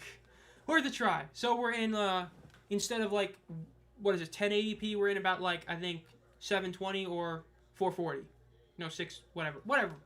Point. Dak Prescott is the worst QB in the NFC East. Is he better than Hurts? No. Is he better than Jaden Daniels? Definitely not. Is he, who's the other team in the NFC East? I'm blanking. I gotta see Jackson Dart. I would rather have I don't know. I can't say that. I can't. Dude, if I have to choose between Russell Wilson or Dak Prescott as my quarterback, bro, I don't want to root for that team that year. That's what I would say. If I have to choose between Russell Wilson or Dak Prescott, I'm down bad, bro. I don't know if I would say better. I'd say that they're tied for the worst. Ball is snapped. Rush to the right. They get about 3 yards on the carry. Going to be 2nd and goal at the 5-yard line. Perkins is as good as Dak unironically could be. Dude, Dakota Rain Prescott, greatest quarterback of all time when playing in garbage time down by 20. Seriously, bro. I don't understand how YouTubers do this with the camera. Look at T. Halliburton's stat line. I'll pull it up in the commercial break. It can't be that bad, right? Second and goal. 2 receivers to the left, 2 to the right. Running back. Ooh, there's a flag. Okay, so let's look at the NBA, the National Basketball Association, the Pacers. Where is Tyrese Halliburton? Hope I pissed somebody off saying it like that. 2 points. Yes, sir. That's my point guard. Oh, God. Okay, 1 of 6. Oh, that's rough. That's bad. 1 of 6. That's bad. That's bad. Bro's choking himself. Okay. My quarterback will always be Elijah Nelson Manning, bro. This is prime time. Bro, I can't wait for Tyrese and Jalen Brunson to get it on in the WWE. You just know that's coming. Second and goal for the Brahmas. Again, St. Louis still has 2 timeouts left. Both teams have not even used a super challenge once. Even though we just saw a flag, we've seen very few flags. This is going to be second and goal from the 10 because of the 5-yard penalty. 2 receivers to the left, 2 to the right. Running back to the right as well. Ball snapped. Handed off. It gets 5 yards. And it's a touchdown for Corbin. He makes up for the fumble by getting the touchdown. It is 15-6. St. Louis over San Antonio. Will San Antonio go for 1, 2, or 3? We'll see. Again, with 6 points, it's a tough call to do exactly what you want to do. Again, if you go for 3, you make it a 6-point game. But then going for 3 is a tough call. You go for 2, you know, it makes it, that's the best case scenario. I wouldn't go for 1 here. I'd go for at least 2. You know, make it to where you're at 8 points, so it's a 7-point game. We'll see, though, especially considering the fact that St. Louis does have enough time to get a field goal, which is a big deal. So I would go for 2 here. Let's see what they do. They're going for 1. Not a huge fan of this call, but again, as long as you can get it. I mean, they are, oh my God. I knew they were bad, but dude, 3 of 12 from the 2 is, oh my God. Is Michigan the only team good at this? Like, seriously. So the 2-yard line going for the 1-point attempt. It is a handoff up the middle. It is good. They are at 15-7. St. Louis over San Antonio with 1 minute and 23 seconds left in the second quarter. I mean, seriously, it's wild. Dude, Michigan's like the only team that's actually doing it somewhat well. Everybody else is just terrible at it. Which is wild, but yeah. 15-7. Minute 23 again. For those of you who aren't familiar with the UFL, even though most of these guys have been here every week in chat, it's important to note that it's college rules. If you get a first down, clock stops till the chains are moved, meaning that you have a lot more time in the UFL, just like in college, than compared to the NFL 2-minute drill. They still have 2 timeouts left, so St. Louis can not only get a field goal, it is very possible they could get a touchdown here by just doing a few decent plays. Well, very interesting to see what they do. Okay, again, San Antonio only has 1 timeout left. So because of that, St. Louis can play this relatively aggressively. They can actually just go for plays. They don't have to do the rush on first down, see if you get 5 yards. This is the Brahmas home game that they lost. They should have called the first home game, the home game, but this is the home game that the Brahmas technically lost. Again, scheduling, spring football, don't go hand in hand well. This was the game that's scheduled as a Brahmas home game. This is the one they officially lost, even though they should have flipped it to where the earlier game should have been the one that was the Brahmas home game instead of this one, because it doesn't make sense because the Dome is, not March Madness now. Again, the UFL, XFL, USFL, good scheduling, not a match made in heaven. Another example of that. Might have mentioned it last week, but I would like to see the 1-point conversion being done via kick as long as it's like the NFL. I would say it's longer than the NFL. Even the NFL, I think, is too short relative to how good kickers are in today's day and age. So honestly, if they were to change it and make it a even farther back kick, I'd be fully for it, honestly.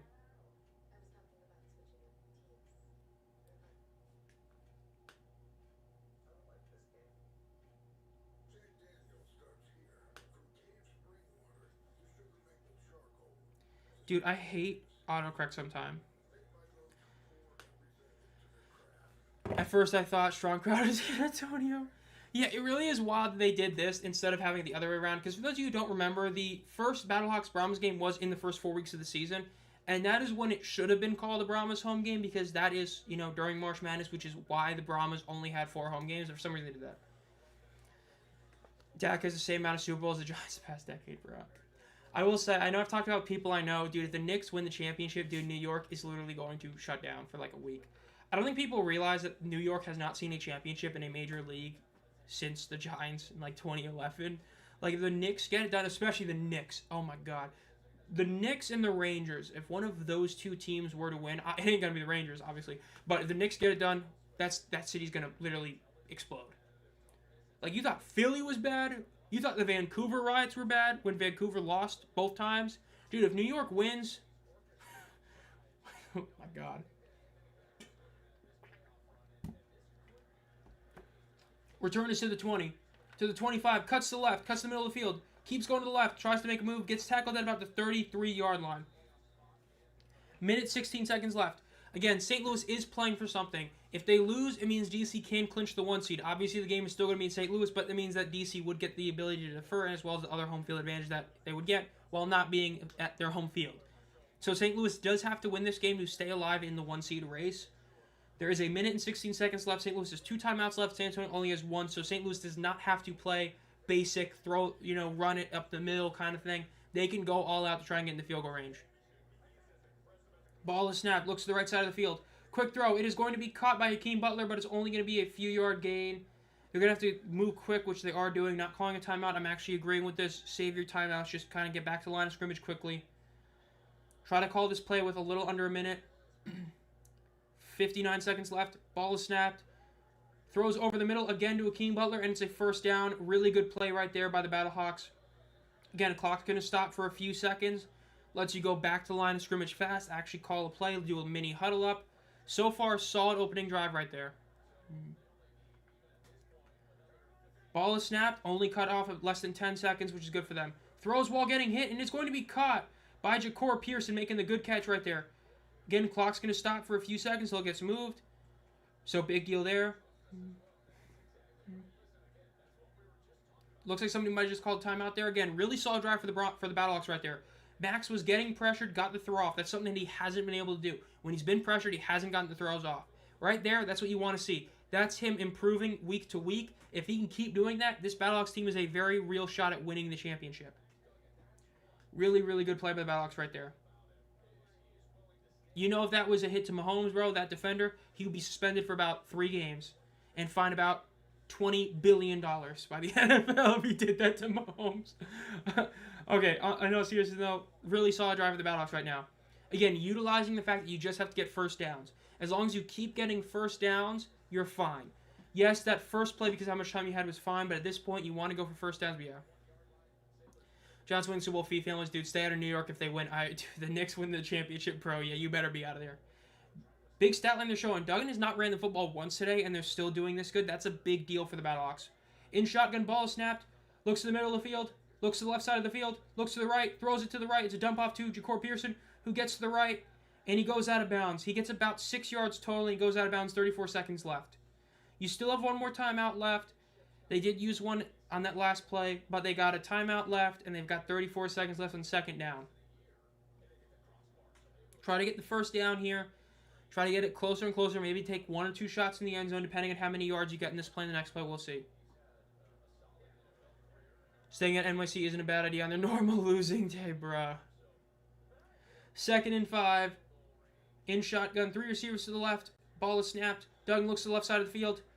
Throws it deep to the left. It is going to be incomplete. It was a high ball that only his receiver is going to get or nobody. Incomplete, 3rd and 5. If Duggan keeps improving, they can legitimately win it all. I mean, that's been the biggest concern is Max Duggan. If he can keep getting better, kind of get past his, predisposition of that awful throwing motion, if he can kind of make that not a big issue, it's a big deal. Again, them winning with him not having any rushing yards right now, yes, I know they had the fumble recovery touchdown, but even without that, they would still be, winning. That's a very, very big deal for the Battlehawks. 3rd and 5. Ball is snapped. Duggan looks to the middle of the field. Throws it to the right side. And is incomplete, but that's DPI. That's as DPI as you can get right there. Guy just pulled back Hakeem Butler. Definitely a flag. Looking forward to the Arlington-Memphis game for some odd reason. Arlington and Memphis both have historically been in the most good games this season. Really for the wrong reasons, because they keep blowing close games. But I wouldn't be shocked if that ends up being a really good game. I think I had it as a 2-point game. I think I had its final scores being the exact same as last week's Memphis San Antonio game, but we'll see. Again, they're showing the replay. Hakeem Butler has to fall back, and that ends up drawing a flag. So that was a poor Duggan throw, but it actually worked out because it allowed Hakeem to kind of force DPI by the defender. So, worked out. You know, good accidents. Happy accident right there. 22-yard line with 25 seconds left. The ball is snapped. Duggan looks to the middle of the field, rolls to his right, getting pressured. He's going to run it this time, and he goes out of bounds for about a 7-yard gain, a little bit under 7-yard gain. Really solid play for the Battlehawks, and Duggan right there just get a lot of yards. Again, 19 seconds left. You still have a timeout left. You legit could try and go for an end zone shot or two. We'll see. 2nd and 4. And 6 yards. Big deal. 19 seconds left still. If you average about 5 seconds to play, that's about 4 plays. If you want to be safer, that's 3 plays that you can realistically get off. Obviously, you have to count the field goal as one of them. So we'll see. 2nd and 4. They're less than 20 yards away from the end zone. Ball is snapped. Duggan looks to the right side of the field. Quick throw. It is going to be caught. He stays on his feet. He gets in the end zone. Touchdown, St. Louis. They score a touchdown. Frank Darby gets the touchdown. He was able to break the tackle and just keep going for the touchdown. It is 21-7 St. Louis with 12 seconds left in the half. Massive play for St. Louis right there. Big touchdown.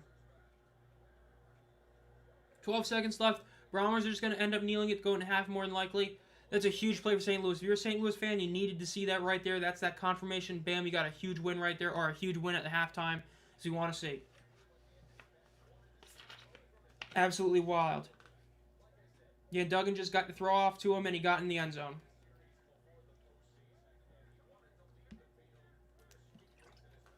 And it looks like the ball ended up getting tipped as well. It got tipped, and he still was able to catch that. So that is a bit of a break for them. Going for one here. Ball is snapped, handed off, and it is going to be unsuccessful. So they don't get it, but it is still 21-7. Very much like a normal football score in the NFL, which is wild. But yeah, 21-7 with 12 seconds left at the half. Luis Perez comes out and clocks down the first play. I honestly wouldn't be too shocked if he does something like that. They acting like Max is going to rest the rest of the year. They're definitely acting like that, but I would not be a huge fan of that. I think you got to keep him playing because, again, he needs to keep improving. Because of the 4 quarterbacks, presumably saying Perkins is healthy, I think we all kind of agree that they're just kind of protecting him. Duggan definitely is the weakest of the 4 quarterbacks between Perkins, Jamar, and Te'amu. So you want to keep him in there to keep improving. Because, again, this game so far is looking like his best game of the season. If you can keep that up next week against DC, because I do say that, I do understand if you set him against DC for the sake of not exposing plays. That's something I said about Perkins. It's why I first guessed Perkins was not going to play against Birmingham. They're not going to expose plays they're going to use against Birmingham. Remember, that same thing happens in Week 10. Week 10, it's the Battlehawks versus the Defenders. So if you're St. Louis, you might not want to play Duggan or only play him for a series or two, just to where you kind of hide a lot of the plays you're going to use him in. DC, they have no reason to rest Te'amu. Their offense, we all know what their offense is. It is literally just F it, go deep. Return to the 40. Hold up, wait a minute. Return to the 50. The 40. The Battlehawks are choking. It's to the 20. The 10. He's tackled out of bounds at about the 8-yard line. There is a second left on the clock. Unbelievably good play by the Brahmas. There is no flag. It is not a touchdown, but it is returned within the 10-yard line. San Antonio has a bold decision to make. They can either kick the field goal, get the guaranteed 3 points, make this an 11-point game, or go for broke and go for the touchdown here because they are in touchdown range. Absolutely wild play by the Brahmas. Again, if he was just a bit faster, he would have gotten it. Incredible play by 21 and the Battlehawks being able to get that stop. A lot of players wouldn't have been able to make that. That was a break. That was a massive play for them right there. Absolutely wild. Again, a lot of credit for 21. The fact he was able to get the perfect angle and catch up to him is massive. If the Battlehawks win this game in, like, let's say a 5-point difference, it's because of him above anyone else. They are going to kick it. It's a 29-yarder. I'm not against this. Again, just get the 3 points. It basically makes that last touchdown not really mean that much. Instead, it makes it a field goal in all honesty. Instead of it being 15-7, you're making it 21-10. So it's just like saying they got a field goal. Really, really solid for the Brahmas. Massive break as long as they make this kick. Anthony Beck is challenging for a holding call on his player. If he gets this, this is going to be massive. This is potential game-winning right here. Because if this works, it's going to keep this lead as a 14-point lead heading into half. Yes, San Antonio gets it, but this is huge. Case got beat up by 2023, brutally beat up that poor Stars O-line, and then last year, yeah, I mean, Mike's explaining it perfectly. 2022, Case Cookus was something special, but then the offensive line regressed immensely in 2023, and then Memphis happened, and it just wasn't the same. And that's what really hurt him, especially because you also got to remember that he literally broke his leg in the 2022 championship game. So he's coming off a broken leg into a team that has a terrible offensive line, so he lost some mobility, so he took a lot of extra hits. And even though he's back to being able to run this year, he's still not the same guy he was in 2022. A lot of this because of injury. Challenge is going to be unsuccessful. So Becht is going to be out of challenges for the rest of the game. And this means that they cannot ice the kicker here, which they obviously would have if they, had a timeout, which they don't because they're going to lose a timeout. So, but mainly is that St. Louis now has no challenge for the rest of the game. That is a very, very big break for San Antonio because that could potentially help them out later in the game. Again, let's see if the Brahmas can make this kick, make it a 21-10 game. Again, make sure you don't get stuck under 10 points for like a 5th time this season. I mean, to an extent, yeah, but at least it ain't Stoops icing his own kicker like we saw a few weeks ago, which classic Friday Night Football moment right there. 29-yard kick. It is up, and it is good. If he missed that kick, man, you would have had to cut him on the spot. Kick is good, 21-10 at the half. Again, San Antonio gets the ball at half, so they could potentially make this into a legit one-score game. I'm not talking about, kicking a field goal, making it, like an 8-point game. And if they get a touchdown, an extra point, man, this is a really close game. So, massive, massive play for the Brahmas again. 21 on the Battlehawks. Literally saved a touchdown. Still a field goal, but massive for the Brahmas. I mean, hey, if he knew the time exactly, that would have been outstanding if he knew. But, sometimes you just got to get what you can, stop him short. That's what you want to see. So, yes, that's true. But, I mean, there's no way he could have told exactly how much time was left. He just had to get him out of bounds. So, I got to give him a lot of credit for that one. Make sure they don't get it. Love to see that. Jalen McClendon, I completely forgot that. I never even mentioned it. I forgot this is McClendon versus DC, the team that he was there. This is going to be absolutely awesome to see. I completely forgot about this.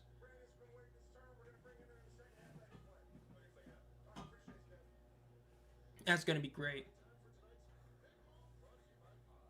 Knew it was going to work like that. I knew it. We're back. Disconnected. OBS. Why you gotta do this to me? I hate when OBS disconnects like that.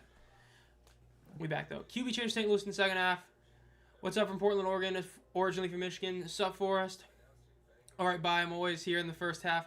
Hope you have a good rest of the day, Jordan Love Glazer. Hope you have a good rest of the time setting this stuff back up after it was messed up. I doubt it mainly the field. Yeah, I mean, I would heavily disagree with them benching Duggan at this point. He's having a great game. Keep his confidence up. Keep him playing. I wouldn't be shocked that you bench him. I'm just saying that I think it would be a bad decision to bench him, but we'll see. You never know exactly what happens, but yeah.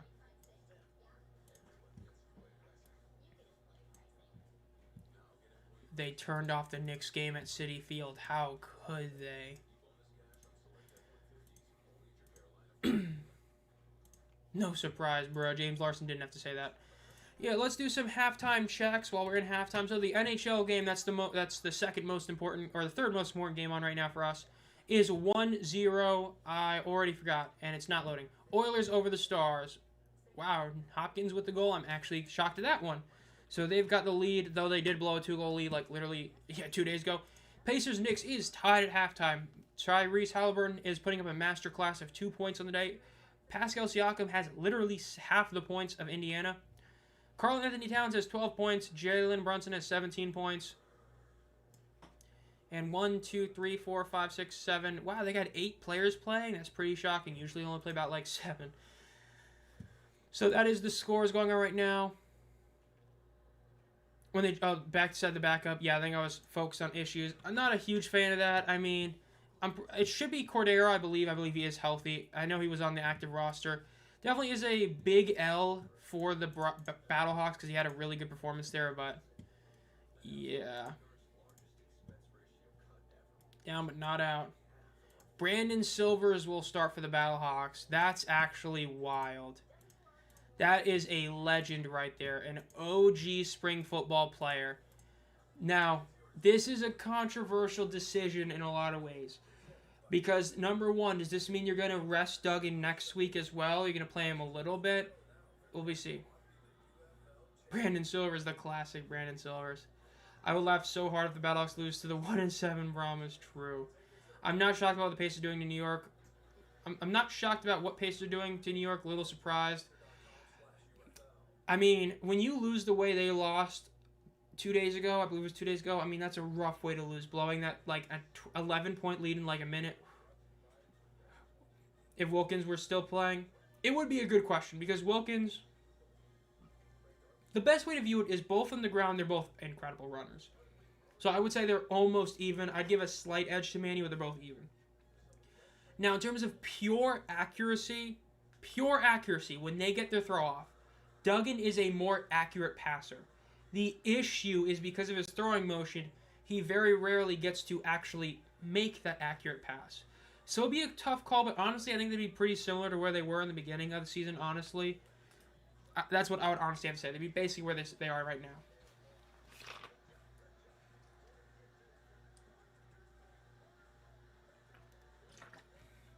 I will say, for those of you who do the Upper Deck E-Pack cards, Danny Etling got a game-dated moments card this week. I think that's hilarious.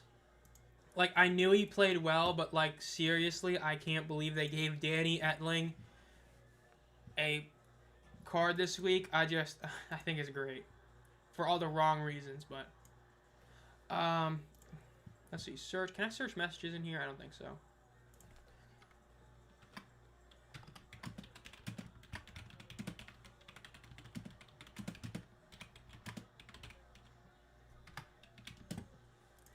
But yeah, I got one pack, and I just got the base one. It may be a Panther, and I usually get more than one to try and go for the silver. But, like, dude, I'm sorry. I'm not shelling out another $6 for a Danny Etling card. So, I'm sticking with the base one. I did trade for a Bryce Perkins Gold, which was massive W, so I'll gladly take that. I've literally bought 5 Game Day Moments cards this year. I didn't buy any last year. And of those 5, I got 2 Perkins that I didn't pull any parallel. I got the 1 Etling. I got the DJ Miller, pulled the silver. The Jamar Smith, pulled the silver. And I traded for it, so I'll take it. Massive W there. Still want to get, another gold or silver Panther, but we'll see. Hey, so, I mean, I mentioned this earlier in the stream. I, just got a lot of drinks in that are, normal size, but, they were still cooling off. The only cold drink I had was, an almost fully drunk water, which I have here, and then this 2-liter Diet Pepsi. So I was like, man, I'll just have the Diet Pepsi. What movies are you looking forward in the most Fall Minds Tron eras with 9 Inch Nails doing the entire soundtrack and score? This summer, I really hope Superman is good. I hope Fantastic Four is good. I hope the superhero movies were having a bounce back. Thunderbolts was pretty solid. But I hope they're both good. I don't know if they will be. I hope they are. Aside from that, I can't think of them off the top of my head. What other movies I'm looking forward to? I think the How to Train Your Dragons live-action remake is actually going to be solid.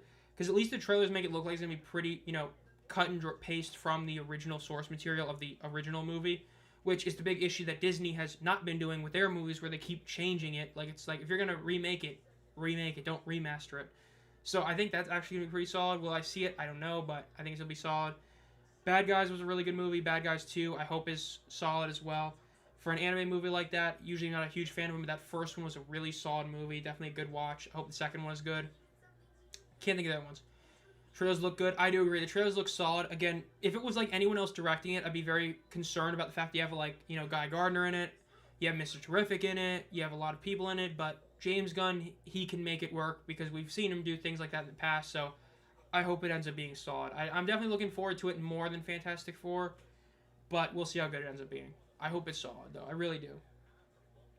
It'd be nice to see a good Superman movie. It really would. First half, shame we're gonna see Brandon Silvers, bro. The OG AAF icon is back. Absolutely wild stuff. Literally got my AF cards right back there behind me. I forgot Hot Girl's also in that movie. Yeah, I forgot she's in there too. So you got her in it. You got a lot of... Yeah, Doomsday and Secret Wars both got pushed back by a few months. So, yeah, that happened. They both got pushed back. Double-edged sword, but they both got pushed back. Five Nights at Freddy's 2 comes out later this year. I'm also looking forward to that one. First one was solid. Hope the second one was good. Forgot about that one. That's another one looking forward to. Yeah. What's your go-to summer activity? Mine outdoor concerts, to barbecue, outdoor concerts. Not where I live, bro. I'm gonna be. Oh man, not where I live. It'll be too hot. Um, Honestly, during the summer, usually I just go up like north for a trip one time, and then not really do. I usually don't do too many things special during the summer. Maybe go to the beach once in a while, but usually just the same old, same old. Battlehawks seem like a New York team set in St. Louis. I kind of get it. I feel like they're just. I kind of get that, yeah. The Rock decided to post about the UFL, but always has involved himself. Like, dude, where the heck have you been? And now you want to post about the UFL? The Rock, bro. His stock, man, it just keeps going down. I mean, it's absolutely wild how much it just keeps going down. I mean, deservedly so, bro. Like, acts like he's everything and then doesn't show up for anything or do anything. Like, I mean, the joke about his acting debut is going to be in the Mark Kerr movie is hilarious. But yeah. The Rock is even the owner at this point. There's so many classic movies I've not watched ever. I could probably make a reaction channel. A little Mission Impossible, American Pie, Disney classics, Die Hard. There's a lot of Disney classics I haven't seen either, honestly. I do agree. Like, how many classic movies there are, man? There's a lot I haven't seen. Like, mainly the horror genre. I've seen a lot of them, but not all of them, even then. Do you think Blankenship will be the next Jake Bates as far as kickers are concerned? Who is the next Jake Bates to transfer from the UFL? Rodrigo Blankenship is definitely one that I think is going to get another shot. Will he be as... Like, the Jake Bates phenomenon, I think it is very hard to truly replicate because it was a guy going from the Michigan Panthers to the Detroit Lions. That is a really tough, thing to do. Again, have a team go from... Or a player go from one team to the next one. Like, imagine if Perkins were to go to the Lions and start games for him. Like, my God. So it's tough to say that, but I think Hot Rod has a really good shot at going back to the league with what he did this year. It'll be interesting to see how good he does. Statement about The Rock is dead on, dude. Dwayne Johnson, man. Dude, when WWE fans who are so high on nostalgia all the time are like, bro, stay away from us. Like, that's bad. That's bad. I'll take a Rock UFL post at this point. I'm desperate. Try to take over DC. Go over Warner Brothers. Heads to insert his own plan and backfired. Gun booted him. Bro, Black Adam movie. That was great. The UFL never seen it. Yeah, it is diabolical how there's a lot of shows like that they go on that don't even talk about the UFL. Definitely wild. Liked him in Game Plan. Jake Bates, the ideal Cinderella move for sure. I mean, him going from the Michigan team to the Michigan team and then dominating in the same field, man. I mean, he broke so many Lions records. It was incredible. But I will say, I know people talk about special teams as, special teams, but if you can get, like, if Hot Rod can go to the NFL and have a great season and you have, like, 3 of the best kickers in the league are Brandon Aubrey, Jake Bates, and Hot Rod, I mean, that'd be great for the league. So we're about to start again. Brandon Silvers is going to be playing for the Battlehawks. Will be interesting to see what he does in this game. Again, he basically, I don't think he even played a snap last year, so we'll see what he does. They already got some enemies. Do you think there'll be a Cinderella team this year in the NFL? I'm thinking it might be the Browns, Bears. Browns, no. Bears could be, but the Browns, no. Maybe not in the playoffs, but do get better than people expect. It's tough to call exactly what I think. When you talk about the Cinderella teams, the NFL has to be a legit bad team. The Raiders, I think, are honestly a good one. The Raiders very much could be. I love the Pete Carroll, Geno Smith edition. I think people forget just how good Geno Smith was with Pete Carroll back in Seattle. Brock Bowers, already like a top 3 tight end in the league. So you add on Ashton Jeanty, I think that is going to be a very dangerous team. I think that probably has the best chance of being a legit Cinderella team. And that being a bad team becoming a playoff team or a good team, I think that's the one. Kick is up. The Brahmas are getting the ball. Again, the Battlehawks are out of challenges. They used and failed their challenge, so they do not have it. San Antonio has not used it at all. Return is past the 30. It's another big return to the 40, to the 45. The 50, he's still on his feet. The 45, another massive return. Back-to-back massive kickoff returns for the Brahmas. Absolutely wild. That is bad if you're the Battlehawks. That is back-to-back plays where your coverage unit just absolutely failed. Again, no flags on either of them. And that's even with Beck trying to challenge on the first one. Massive. He got pressure. He got people touching him, and he just said, no, I'm going to keep going. And he got past the midfield, got to the 45-yard line in opposing territory. Absolutely insane stuff for the Brahmas right there. They're almost already in field goal range. Do you think there'll be I've been a Silvers fan since the AF. Wish them all. Raiders building something good, I feel. Ball is snapped. They hand it off. It's going to be a 5-yard rush for the Brahmas. AFC West is not going to make the Chiefs work for the 10th straight division title. Watch him still go like 6-0 in the division. Dude, Silvers, man, classic AF quarterback. But man, the Raiders, I do think they're going to be solid this upcoming season. Talk expansion teams you want to see added to the UFL next year in 2 years. Seattle Seahawks. I would like the Dragons. I hope they drop the C, go back to the old logo. The Seattle Dragons would be cool. The New Orleans Breakers, and then a team in probably Ohio, and then maybe one in North Carolina. That's what I'd love to see. Ball is snapped. Mond is going to run it up the middle. He gets the first down. He gets another 5 yards. He slides down. It's about a 13-yard run, about a 12-yard run for the Brahmas. Massive play right there. Sup, Joe? Nice to see you in here today. I mean, massive drive for the Brahmas so far. Again, to get that awesome return. Back-to-back solid plays right there. Showing Alan Bowman, the new recently signed quarterback of the San Antonio Brahmas. Of course, Kevin Hogan is on the inactive roster. Hence why Alan Bowman got signed and is currently QB3, I believe. Might be QB2, but I believe 3. I don't remember for sure.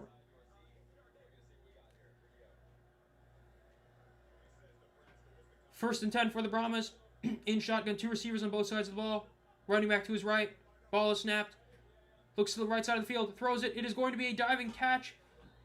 Do they call it a catch on the field? If they do, it's going to be about a 9-yard gain. Spanish teams, I would put 1 in New Orleans or Seattle, and then 1 in probably Ohio, either Columbus or Canton. That would be my goal. Bring back 1 OG team, make 1 new team. I'd love to see. A classic Maulers shirt. We got 2 teams that I don't have a jersey for, so I figured let's just rock the Maulers jersey. Why not? Second one for the Brahmas. They did call it a catch. Massive for them right there. 2 running backs again in the backfield with Mon. Ball is snapped. They hand it off. It's a first down, and it's about another 5-yard gain. About a 7-yard gain, actually, so a very solid play for the Brahmas. He was with the Colts, and he had like 1 little stop somewhere else, but he ended up missing too many kicks at the end of his career, obviously like many other kickers, hence why he was in the UFL. The Rock should give up his percentage of UFL ownership. He's not helping the league. When someone asks, he just ignores it. Doesn't want to take responsibility of the league.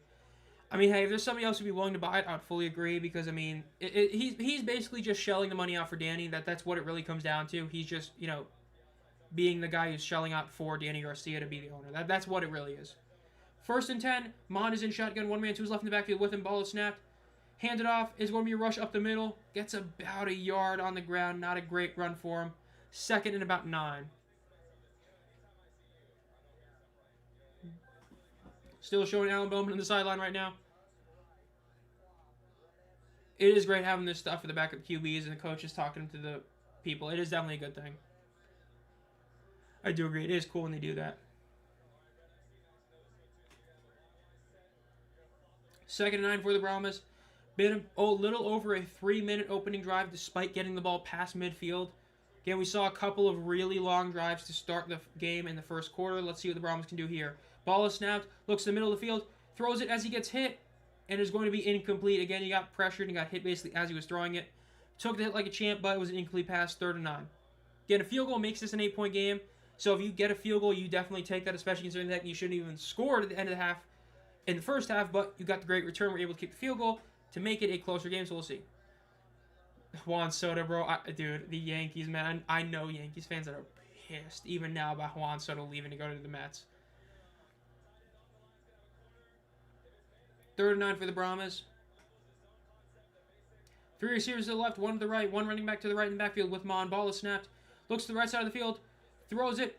It is going to be caught for a touchdown. Brahmas TD. It is 16-21 with 11 minutes left in the 3rd quarter. Fall off in terms of a record for record? Definitely. Team? Even then, yeah. The biggest beforehand, I would say, well, the Defenders were up there, but really the biggest fall off before this year was probably the Stars 2022-2023, considering the fact they legit almost won the championship. Because DC really was never close in the championship game in 2023, but the Stars were legit close, and they ended up not even making the playoffs. But this is definitely the biggest fall off, for sure. It broke that record. I mean, that was insane how much they've fallen off compared to last year. I mean, even if they win out, they will reverse their record, go from 7-3 to 3-7 if they win out. So, definitely the biggest fall off. That's momentum for you. A back-to-back big returns. Got the field goal. Getting this one. They're still reviewing this.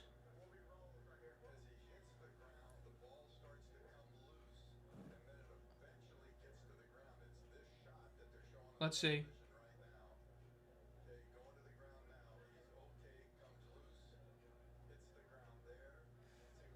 It's incomplete. They're going to overturn this. That's bad. They're going to force a kick, so no touchdown. Touchdown's being taken off the board. It is going to be a kick. This will make it 21-13 as long as he makes the kick. Massive break for St. Louis. Big blow for the Brahmas right there. Not what you want to see there. So they're going to be forced to kick this. You can't really justify going for it on like 4th and 9 here. You got to just kick it, take the points, make it an 8-point game. Not what you want to see.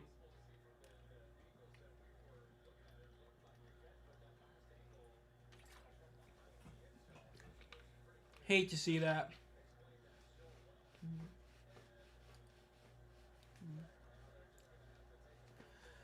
You know, I've said it before, somewhat inconsistent officiating. My view, that's not a catch. But at the same token, I've said that a lot this season with catches that were considered catches. I know one of the Panthers game we did earlier in the season, almost an identical play happened. I know he was kind of rolling on his side, but even that one was almost the same one. They called it a catch. So, a bit inconsistent there, but there is a flag here. If this flag is on St. Louis, this could be a big break for San Antonio. What was the biggest improvement season to season? Season to season, ooh, it's a tough call. The Maulers are up there. I know record-wise it wasn't insane. They went from 1-9 to 4-6, but they made it to the championship game. That was an insane improvement from 2022 to 2023. That's definitely up there for the biggest improvement. Offsides of the defense, 5-yard penalty. It's going to be declined, so they're going to keep the field goal. I would say that's probably the best one, because the fact that that team went from being the worst team in the league to being in the championship game, I would say that's got to be the best improvement from year to year. I can't think of one that was better than that. The Panthers would be, but, you know, they lost to the Maulers, and they were the better team the year prior, so, you know, less on both sides, so hurts them there. And then, yes, they also went from, 4-6, losing the playoff game, to 7-3, and losing in a playoff game, so that's what I would say. I would say it's got to be the 2022 to 2023 Pittsburgh Maulers, best improvement. Breakers, Generals, Pittsburgh Maulers, the Dragons. I saw some ELF fans mocking the UFL, which I understand why, but hey, at least our league is not having every game to be a blowout and not having teams fall in the middle of the season. I don't know why ELF fans would. I mean, let's call it like it is. A UFL team is going to be an ELF team. There's a reason why these guys are in America playing football here versus there. Just saying. Just saying. Maulers did better because they got rid of Kirby Wilson. I mean, hey, they could have added anybody to that team, bro. Adding Tom Brady to that team, unironically, would have been less of an improvement than just getting rid of Kirby Wilson. I mean, seriously. Brahmas, maybe. That's a good one, honestly. That is another one you could say. I forgot about that. The Brahmas did get a lot better from 2023 to 2024. That's definitely another one. I would get rid of Turner and Curtis Johnson. Jim Turner is nothing against him. It's just that for the league, he serves no purpose as a head coach.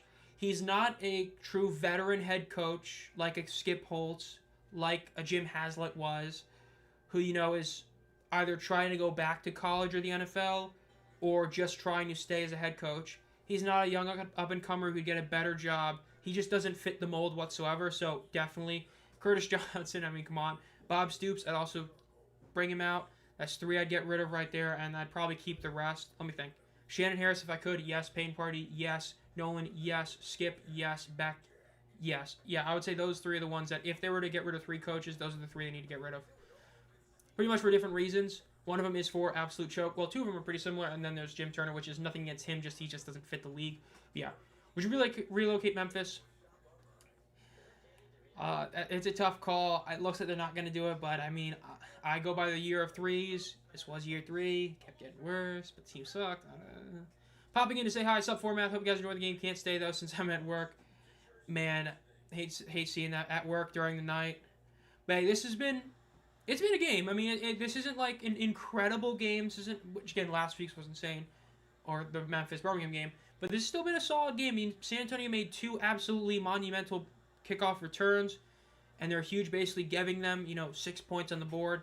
There was the first 2 drives. I mean, it's a wild one. Yeah, attendance is bad. Memphis has been like in the worst TV rated games, the worst attended game. Well, they did have the worst attended games until Houston, but yeah. Tank well in disguise in the last drive. Let them fix the stadium. That is another thing that people forget about, is that they did have to do renovations at the stadium. Though granted, it didn't affect them whatsoever, considering the fact that they only had people on one side, but in a visual thing, it did hurt a lot too. Who would you replace them? I would put Jaron Horton or Noel Mazzone as the head coach for Memphis. Returns to the rights at about the 30-yard line. And as for the Roughnecks, probably Tom Cable, give him a shot at head coach, even though he kind of fits like Jim Turner. I think that I would give him a shot. He's the one addition to the team, and if anything, he's actually proven his worth for the Roughnecks. So I wouldn't be against that. As for the Renegades, I have no clue. I would get off the top of my head. Brahmas has a successful field goal and still momentum shift with back-to-back field goals and a one-position game. Let's see if they can get a stop here against Brandon Silvers. Again, it is Brandon Silvers in at quarterback for the Battlehawks. Not due to the injury, just because they want to kind of rest Duggan. They gave him the first half. Now it's Brandon Silvers. Let's see what he does in this game. You know, bettors are pissed off about this, though. Ball is snapped. Silvers looks to the right, looks to the middle of the field, throws deep to the right. It is going to be caught by Hakeem Butler. Great catch by Butler. Really solid throw by Brandon Silvers on that first play. There is a flag. Let's see what this flag is. 3-1 dodge over the Mets. After 3, FedEx has been showing interest in buying Showboats. I mean, they've said that for a few years. That's why it's a bit tough to call. Holding on the defense. Penalty is declined, so it is a first down. Again, a big play by Hakeem Butler and Brandon Silvers. First play of Brandon Silvers. Love to see that.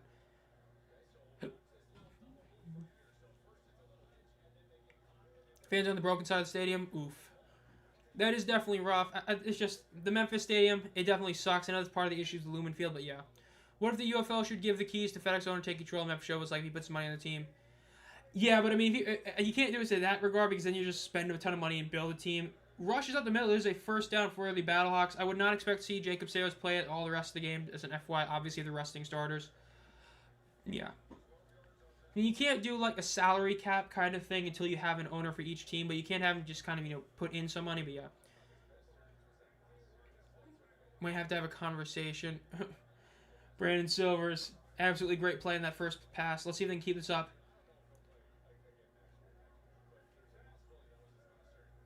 First and 10, ball is snapped. They hand it off once again, rush to the left.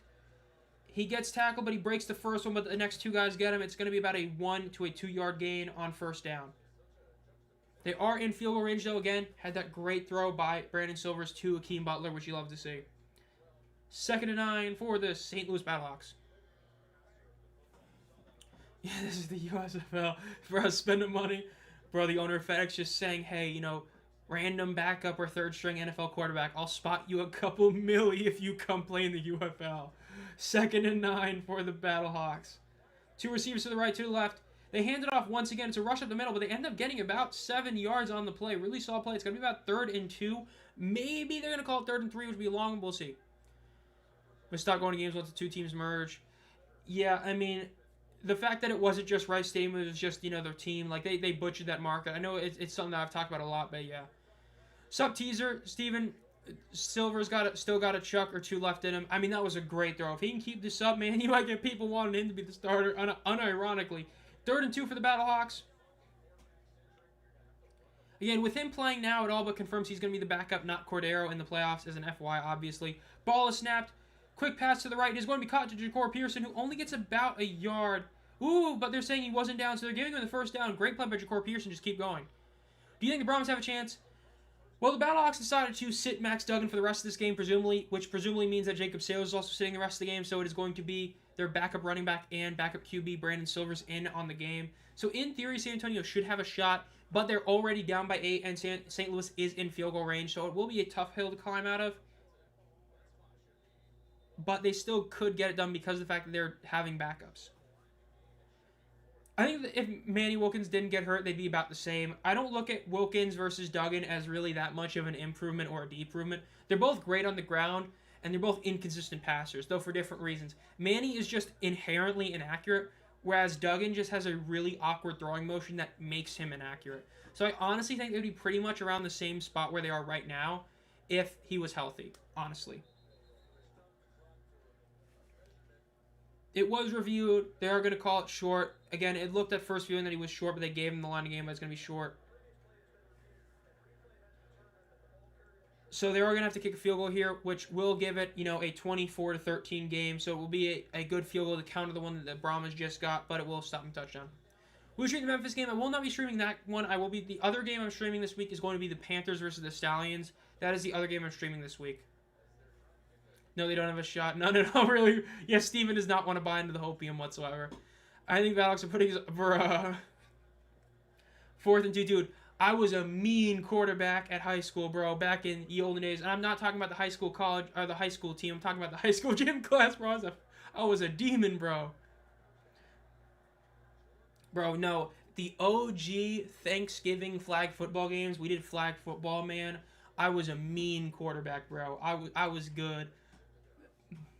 And that's not no cap. It wasn't like team on team. It was usually like 3-on-3, but man, I was solid. I'd be hitting spin moves or running. I would throw the ball maybe like 2 every 4 plays. I was great. There is a flag on the Brahmas, which gives the first down to the Battlehawks. Terrible unsportsmanlike penalty to take if you're the Brahmas. First and goal. It's a handoff once again, and they get about 5 yards in the play. It's going to be down at about the 5-yard line. Almost a fumble, but they're not calling it on the field. If it was, it still would have been Battlehawks ball. So it's going to be second and goal at the 5-yard line.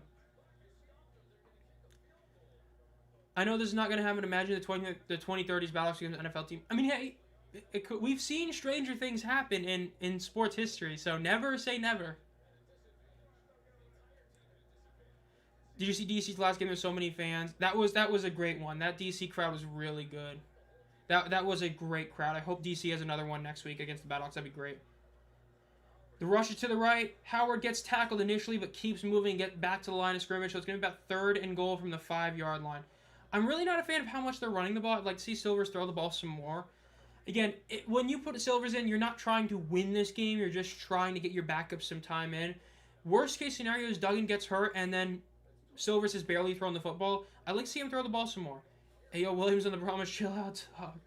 Third and goal. So I'd like to see a throw here, honestly. Maybe you play action pass, but just a throw, a little quick, slant route or a curl. I'd like to see that here from Silvers. 2 receivers on both sides of the ball. Running back, 2 Silvers left in the backfield with him.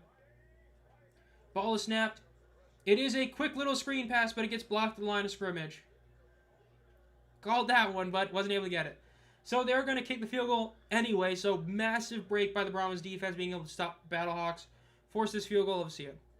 I ran faster backwards, so I was a DB. Ran faster backward, bro. That's actually awesome. Was a while back. My son played NFL flag football here in Sacramento. Returned 80-yard interception. Returned an INT 80 yards for a score. Went to the championship and lost in the fourth quarter. That hurts. But that's sick. NFL flag football stuff. I know some people don't like it, but I think it's cool to have that. A lot of people to play. Kick is up. It is good. 24-13. I think it's a cool thing. Now, should it be in the Pro Bowl? Hell no, but I think it's a cool thing the NFL does that. That is sick. Did I miss a punt somewhere in this game? A punt? There really hasn't been any. The 2 turnovers that San Antonio had initially in the game were the turnover on downs as well as the fumble. And then St. Louis has basically scored on every single play. And then even in this half, it's just been trading field goals.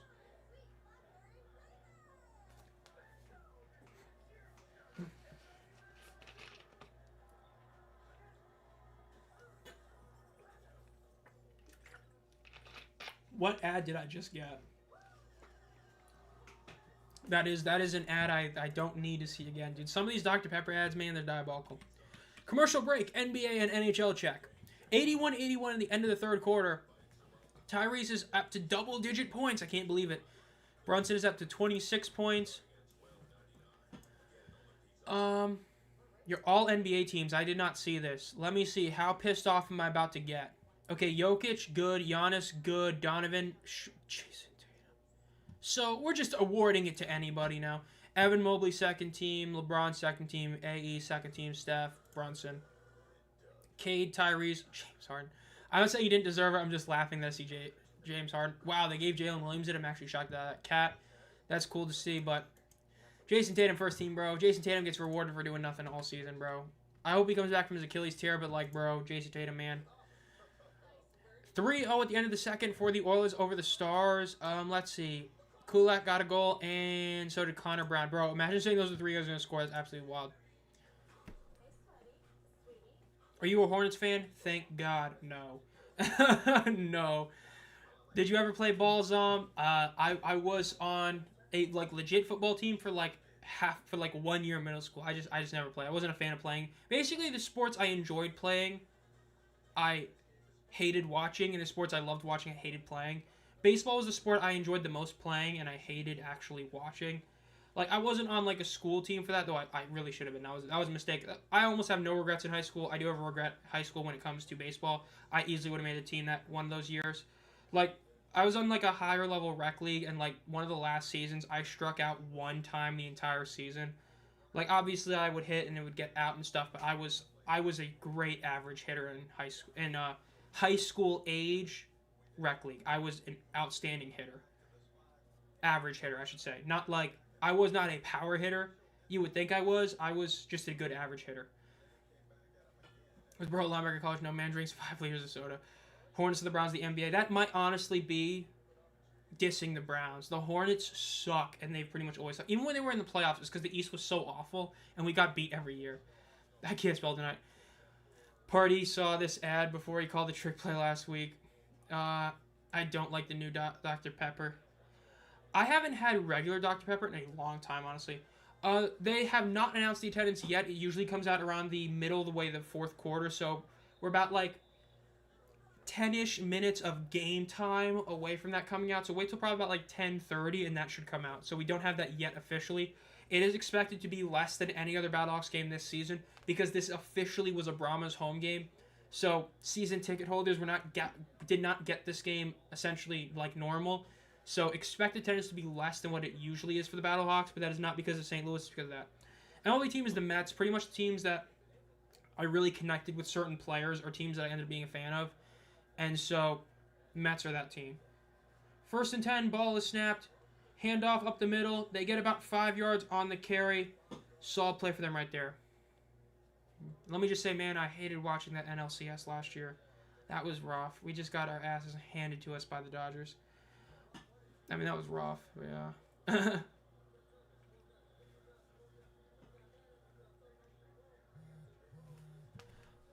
Who is calling me? Is somebody calling me Discord, I bet. No, that's right. I don't have that. Dude, sometimes I got so many DMs. Like, I get random things. I'm so glad I got rid of all my notifications from Discord, bro. 2nd and 5 for the Brahmas. Ball is snapped. Drop back to throw. Throws over the middle. It is caught. It is a first down. It's about a 9-yard gain. Really solid play for the Brahmas there. Again, Kellen Mond is having a solid bounce back game. He hasn't been insane. Hasn't been throwing insanely deep passes, aside from the one that should have been caught. But he's been having a really solid game, all things considered. A lot better than the last time we saw him for sure. Yeah, really solid play over the middle, first down, and then about 4 extra yards. Love to see that.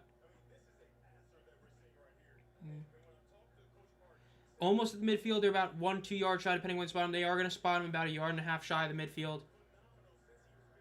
Ball is snapped. They hand it off to the left, and it's going to be about a 1-yard gain. Of all the games this week, this is not the one I would think would be a shootout. I actually picked this one to be, I think, the second or highest scoring game of the week. I don't remember exactly, even though I made the video like 5 hours ago, or not 5, about 7 hours ago. I believe I had this as the highest or the second highest scoring game, honestly.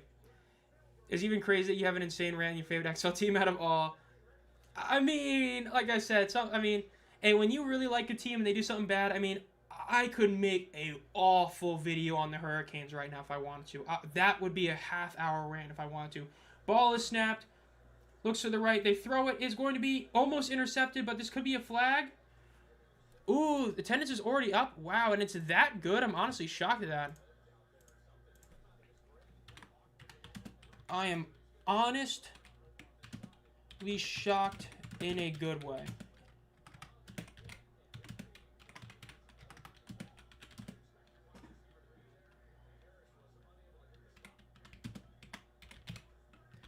This was the Brahmas home game that St. Louis got. Pass is thrown to the left. It is a screen pass. He rushes to the weird decision by him. He was trying to get some huge cut. Didn't end up working. 4th down. They're going to have to punt this ball away.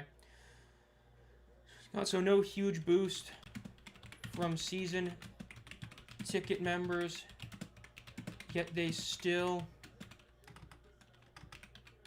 beat the game from a couple of weeks ago. I'm honestly pleasantly shocked. That's a really good number.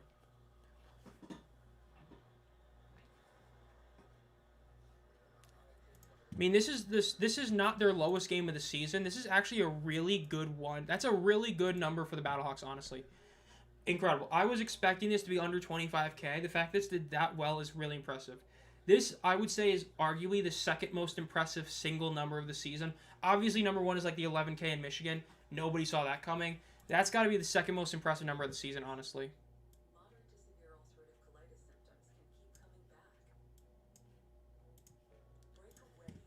McDavid just keeps getting those damn points, bruh. Ain't it wild?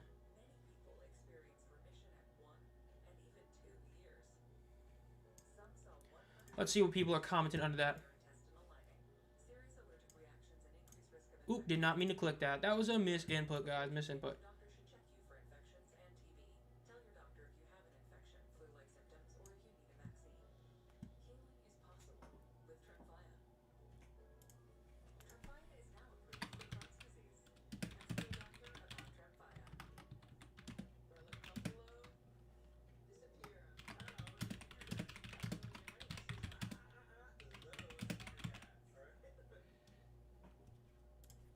This was the extra.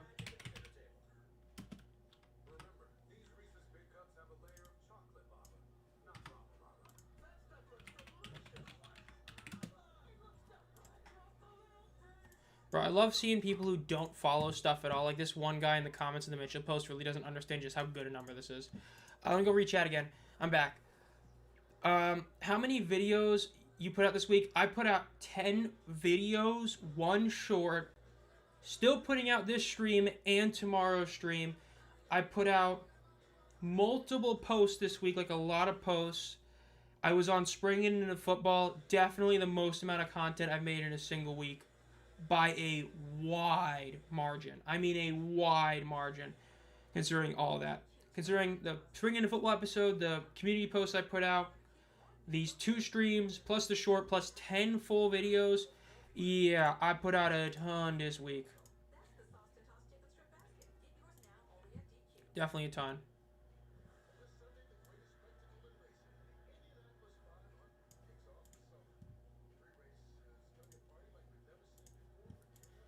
So, yeah. My high school was 2-6 when the starting free safety was hurt. So I got the start.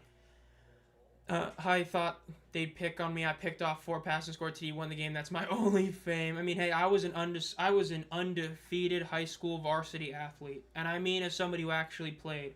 Now I'm not gonna go into details because that makes the accomplishment sound worse. Let it be known, I was undefeated in varsity in the sport I played. Now the record was 2-0, and it wasn't a big sport, but still, I will always claim that to my fame. Would you become a fan of North Carolina MLB teams that came to North Carolina? I could see myself be it, but it's tough.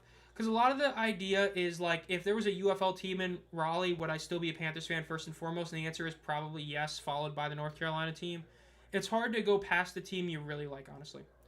I forgot the UFL was on. Yeah, tonight's game, I mean, like, the last 2 weeks, because of the fact they're not necessarily, like, huge games of importance, it is kind of like, you kind of might have forgotten. Like, I'm not even shocked about that. Like, I mean, hell, the UFL has barely posted about the Houston-DC game on Sunday, so yeah. Wow, nice broken tackle by Harden right there. So he gets about the first down, but he's going to be about 2 yards shy, so he's going to be about 2nd and 2. Really saw play for him. Looked like he was about to be tackled, instead he just kept going. Right, about what I expected. 2-2 just arrived in Memphis. Sup, G, man, you're going to that game this weekend, right? I mean, that should be a fun time, but yeah, this game, I mean, it should be closer, but the Brahmas made a couple mistakes early in the game. The fumble and then the turnover on downs really hurt them. The unsportsmanlike conduct, but hey, they're still technically in it. It's definitely something else. Ball rush up the middle. It is going to be about a 11-yard gain. Really solid play. So they got way more than the first down right there. Whether it's supposed to be bad, bruh, that sucks. Especially because I know Memphis is not one of the best stadiums to be outdoors for that. That sucks. Kirby Wilson, bruh. I am closer to Raleigh. I mean, dude, Charlotte, like, for those of you who aren't in NC, Charlotte, if you are not literally in, like, the southern 20%, you're nowhere near Charlotte. It is, like, dude, Charlotte is in such an, like, dude, it's such a rough place compared to everywhere else in the state. I mean, hell, dude, North Carolina takes, like, literally 9 hours to go left to right in, so east to west, I should say. Ball is snapped, fake the handoff. Silver's going to throw it again. He throws it over to the left, and it's a beautiful throw to Ja'Cour Pearson, who goes out of bounds at about the 30-yard line. Absolutely outstanding throw by Silvers right there. Will they get to announce the... Do you do CFL stuff? I do not, just because I don't follow it enough to really justify doing it. I've only watched a few games here or there. I'm planning on watching the Grey Cup this year. Hell, I might even stream that game just to, if I get it, just to say F it, why not? F it, we ball, but I usually don't, but yeah. If the UFL had a live draft where they get to announce the pick, they get you to announce pick A, that would be cool. I mean, if they had a deep draft, I could see it possibly happening. I mean, hell, MMG announced the Detroit Lions pick, if you know, you know. Rushes up the middle. It's going to be about a first down to the 20-yard line, massive play for St. Louis. Well, Charlotte is just like, because we're North Carolina, right? It's got this weird shape, obviously, and the southern middle point is basically where Charlotte is. It's a little bit like the west, a little bit, but it's basically at the most. I mean, it is basically a border city between South Carolina and North Carolina, and like Raleigh's in like central NC, and like Raleigh to Charlotte is like legit almost 4 hours. So if you're not super south, it's just. It's far from everybody. It's like Asheville. Almost nobody lives close to Asheville. It's like wherever you are in the North Carolina, it's like 5 hours away plus. Like if you live in the beach, Asheville is about 8.5 hours away from you. I did say San Antonio's going to struggle, not as much. I still have 3 and 4 wins. Absolutely wild how they've been for sure. I mean, I've been almost everywhere in NC. The Mountains the least, but I have been to Greensboro a few times, done some shows there. I've been pretty much everywhere in NC. Like, not like each city, obviously, but like west, east. I've been pretty much everywhere. The only place I haven't done a ton at is the mountains. I've only been there a couple times for a little bit, but yeah. Yeah, Duggan is not playing right now, T-Dog. Subsidy back. So he is sitting this half. He is not hurt. Essentially, it is expected that he is pretty much done playing for the regular season. He might play a little bit next week. So Brandon Silvers is in at quarterback, getting him some reps, so that's about that. I've barely been to South Carolina. I've gone to the border a couple times, but I actually haven't really done anything in South Carolina, like, ever. It's just, there's never been really anything for me to do. Because, like, if there's a concert of a band I want to go to, like, yeah, Greenville usually has a show, but, like, so does Charlotte or Raleigh, and why would I drive 6 hours when I could drive 3 hours? And it's not like there's any team in South Carolina I need to go see, so I just don't go there. Iowa Stallion, bro's blocked so many people. He's blocked so many. I know Baker got blocked by him for a while. I think he might still be blocked.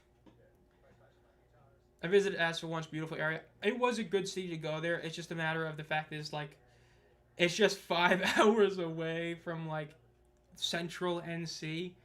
I think from me it's like 6 hours away. It's rough. No, I don't recognize the city, so no. Yeah, dude, Asheville. I mean. I think it's 6 hours away from me. It might be 5.5, might be 6. I don't know. It's been a while since I've been to Asheville. Like, Asheville, it's been a long time since I've been there. Because the mountains, whenever you go out west, I've been there, I think, twice, maybe 3 times, but yeah. Because, like, my whole thing is whenever I'm going to drive, like, for me, a day trip's max hours. I've talked about this a lot in past videos. I'll talk about in the future. Hold up. I think I know what you're talking about now. Yeah. But when you talk about trips in my book, a day trip's max time is 3 hours. If it's a 3-hour drive, that's a legit day trip that you can go to and from in one day. A true driving trip is like 10 hours for most people is the max, because that's a 1-day drive basically. And anything over that is insanely tough, which is why I'm not going to St. Louis this year. Is a lot because of that. But yeah, I was saying Birmingham is my closest UFL team to go to.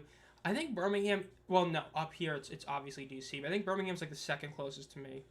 I know that I was talking to people that if it was in Birmingham, I was planning to go to Georgia to meet some people there, like some friends I know that I just haven't seen in a long time, but not theirs, obviously. Another regional thing, yeah. Put Zomb QB for the Brahmas. Don't worry, I just do what I used to do, bro. Just scramble every other play, throw it like once in a while. I will say there was a little bit of time where I got pretty good at throwing a spiral. I wasn't like insane. I wasn't throwing it 40 yards downfield, but it was nice.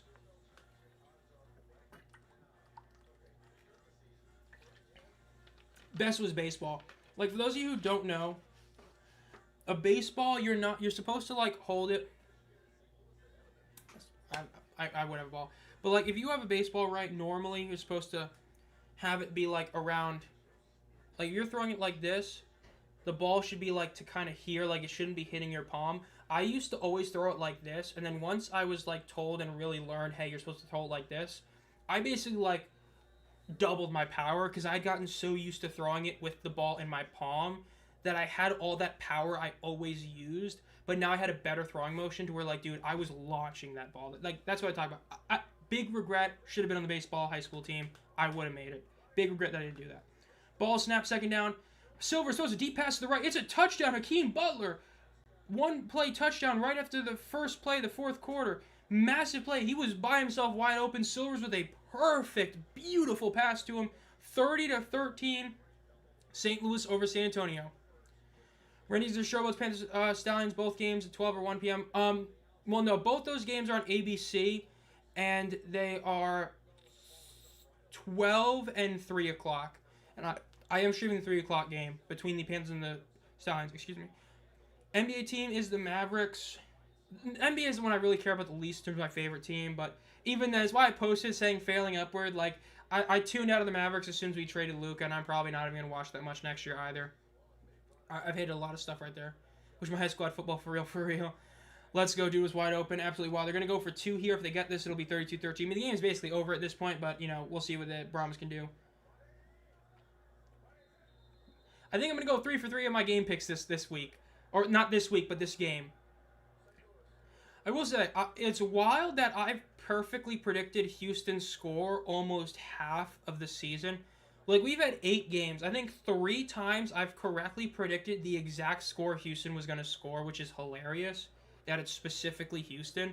Because I think I've done it now 4 or 5 times this season, and it's like 3 or 4 of them have been Houston, which is hilarious.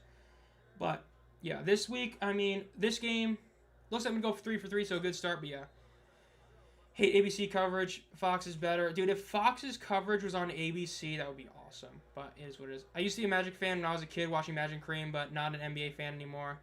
I think Seattle, Las Vegas is a lock for getting NBA if the NBA expand. Honestly, probably. I wouldn't be shocked either. Showtime, Lakers Classic. Those games have the same time ABC. Renegades, Panthers, regional games. I don't know why the hell they would do that. Again, I don't think that's true. I think that, let me see.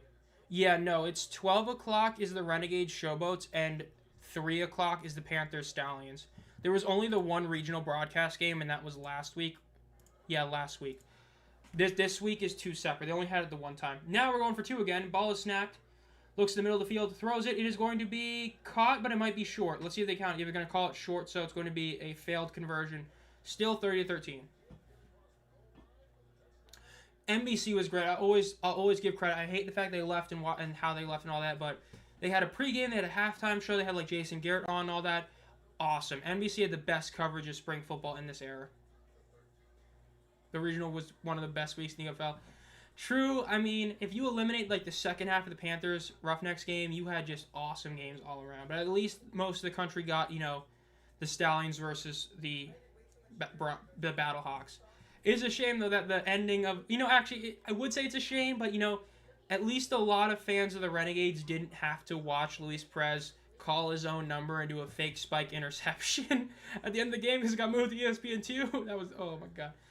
Any reason they went to Silvers? I was watching the Pace game. They're just basically resting Duggan. They're basically just wanted him to play in the first half, and it's expected they're probably not going to play him whatsoever next week either. They basically just had him play one half, and they sat him. He's not hurt or anything. Like... This is just basically keeping him out.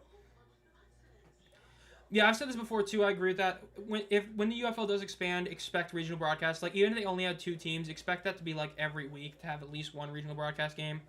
Like there's just no way you can add a 5th game and have a time slot available on both networks, unless you're gonna force more games in like FS1 or ESPN2, which I don't think anyone really wants. So yeah, Chris first tweeted or first comment is bullying ESPN, bro.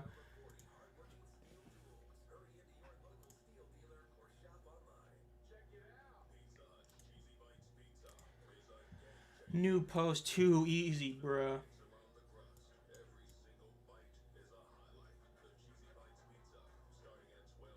Dude, why are people going to Rockies games? Like, seriously. If you go to the Rockies games and you give them more money, they're not going to do anything. Like, bro, like, come on. Like, sometimes you just got to do with, like, what the A's did and just straight up not show up. Like, you know what I mean? Like, come on.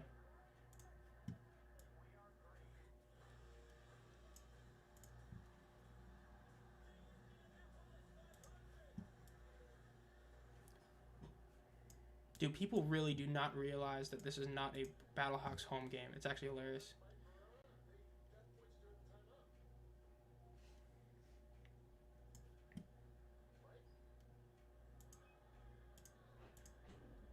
They're showing the review of the 2-point conversion right now. You have to start flexing games. For example, put a tank ball on Evez one at the same time as the elite matchup on Fox. Asians never show up, and the owner don't care. I mean, like, I think that the big thing with the A's is that's a prime example of the fans doing the correct thing. Because, like, as soon as the A's moved, checkbooks open. They started spending money. Like, when you see that, that's admitting that there's a reason why the players just, or the fans just shouldn't care. They reversed it, so it's 32-13, by the way. So it's like at some point, bro, it's the salary floor thing, right? How teams can just, in the MLB, spend literally no money whatsoever and just do it. Like, if you're the Rockies owner, like Dick Monfort, I believe his name is, why would you spend money on your team if you don't really care about winning, right? You're not Mike Ilitch, back with the Tigers. You're not trying to win. So don't spend money. If people show up, you're going to make bank. So, I mean, Colorado fans sometimes, like, there's a difference from, like, baseball is the one sport where showing up actually can hurt your team legitimately because of how baseball works. Turns up to the middle. It's up to the 30. Almost another big breakaway for him. Zeno's a beast. Beast he is with the Stallions right now and will want to go to the Marlins their turn. I don't know if he'll be able to do it, but he would want to play for the team. If we have 10 games next year, 10 teams, I could see Fox Friday night and 2 doubleheaders on Saturday and Sunday. Maybe a triple header. I just feel like when they do add teams and add an extra game, they're going to either have to put games on ESPN 2 and FS1 every week, which, again, you could do something like Friday Night Football. You could have, like, Saturday Night Football or Monday Night Football and put a game on, like, FS1, just make it to where Monday team can't play on Friday, which you could realistically do. If not, I think they're just going to have regional broadcast every week. First down for the Brahmas, ball snapped, handed off, rush up the middle, going to be at a 7-yard gain. Hakeem Butler is interviewing his O-line right now, and yes, you heard that right. Hakeem Butler is interviewing his O-line right now. Okay, so you want to leave? You ain't leaving. No.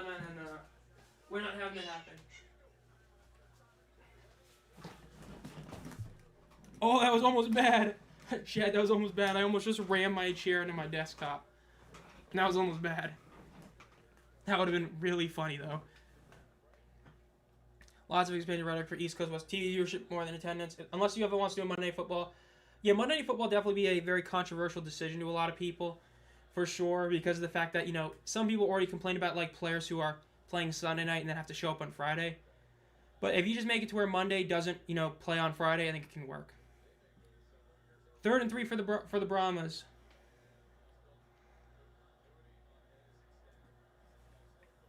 What's the thing to do here?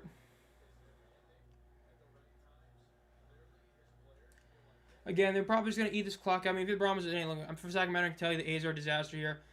Not selling out a minor league stadium, and fans that are there are rooting for the visitors. Pathetic. I went to one game.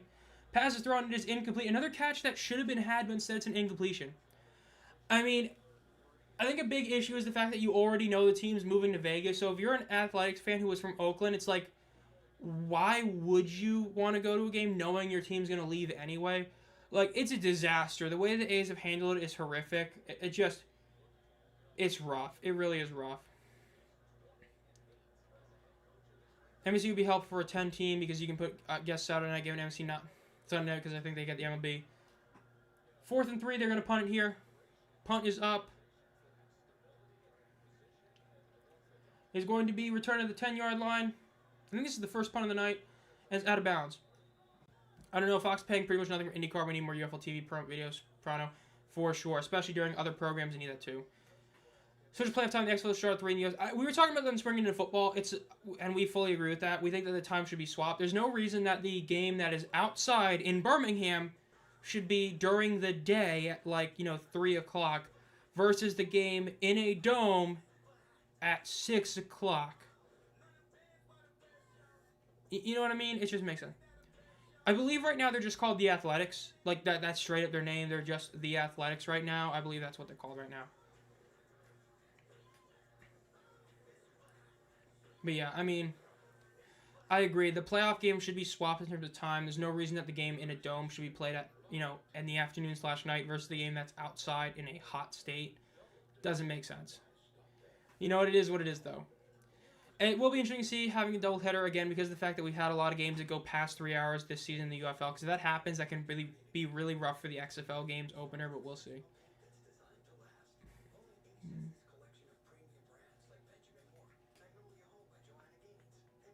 Yeah, pretty. Let's go on Twitter. Let's see what's going on here.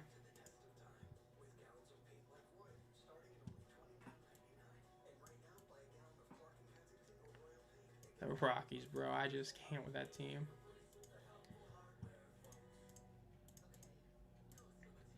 Refresh this. W.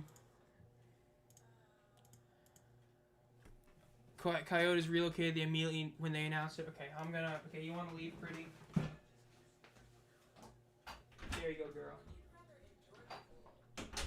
The old girl. Let her leave if she wants to.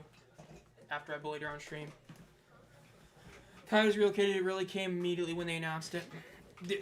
Coyotes. I still stand by they should have stayed as the Utah Hockey Club.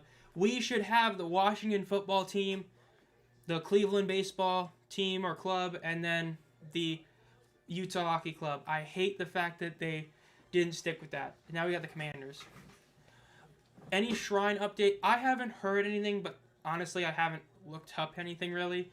But I believe it was expected to be done within like a year, so in theory it should be done by 2026 though.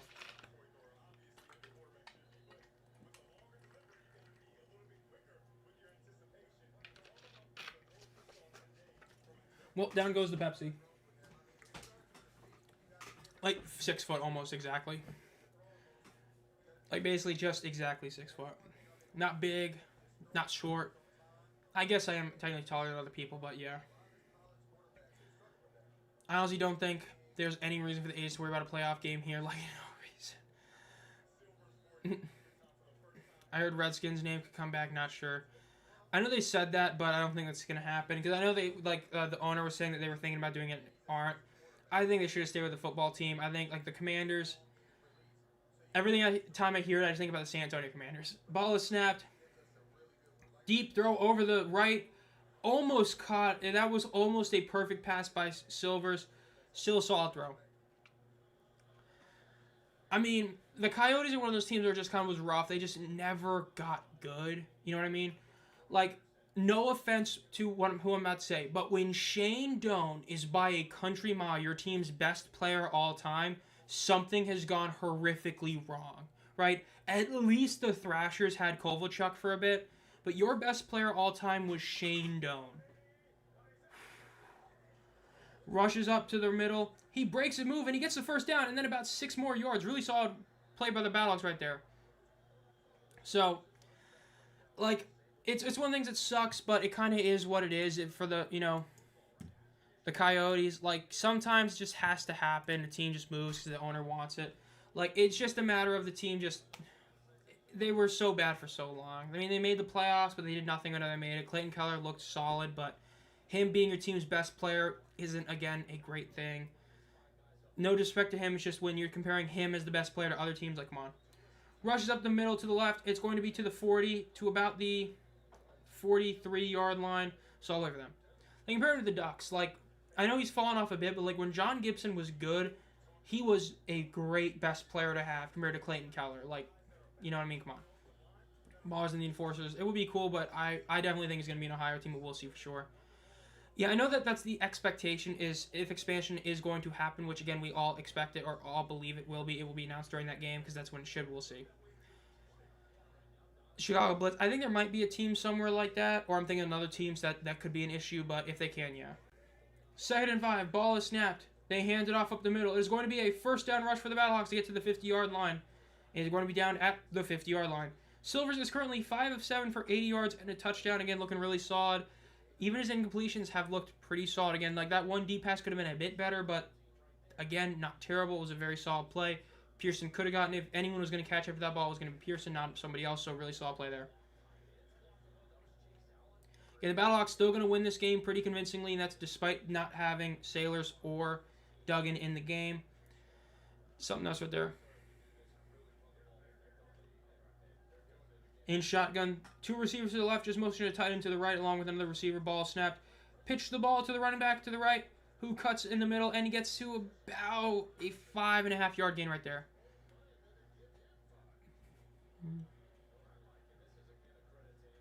Again, really solid play right there. Again, if you're the Battlehawks, just eat up this clock. Game's basically over. We all know who's going to win this one. Definitely, not super shocked. I thought it would be closer than this, but even then, I mean, yeah, the Brahmas are just, I mean, the Battlehawks are just a different team. I mean, so many people have been underrating this team, and it's like, come on. 2nd and 5. I don't know, Jace, if they have actually claimed those yet, because even though you have the XFL, just because you have that league doesn't necessarily mean you have the rights to each team. Rush up the middle, it is going to be a first down, because I know there's a big deal with like the San Antonio Gunslingers, because there is a team currently called that. So a lot of that is kind of about like just getting the rights to it. Like they don't have all the UFL teams, like they don't own the rights to, let's say, the Omaha Nighthawks unless they go get them. So that, I don't know for sure if they do, but I haven't checked. They're probably scoring 40. They could definitely, yeah. I mean, if they get the touchdown, they go for 2, then they're trying to hit 40. If they go for 1, they're just playing nice. You know, it's like that classic, I think it was Jim Harbaugh when he went for 2 just to get to 50 points against Pete Carroll, which is hilarious. Back in college, we'll see. 1st and 10 for the Battlehawks. 9 minutes left in the game. In shotgun. Ball is snapped. Looks to the middle of the field. Looks to the right. Looks to the middle of the field. Looks to the right. Throws a deep pass to the right to Ja'Cory Pearson, who doesn't make the catch. Again, just a little bit too much on it. Again, he was a bit shorter than the last time, which is good. If Pearson was like a step faster, or if Silvers threw a step shorter of a pass, would have been a touchdown. Couple of big breaks. They could have had 2 deep touchdowns of Pearson, but is what it is. I know the UFL owes the original XFL team, just the 2020 XFL teams. The Breakers could come back pretty much as soon as next year if they could, but we'll have to wait and see about them returning. Looks like this game will be done in under 3 hours, which is definitely a good thing to see.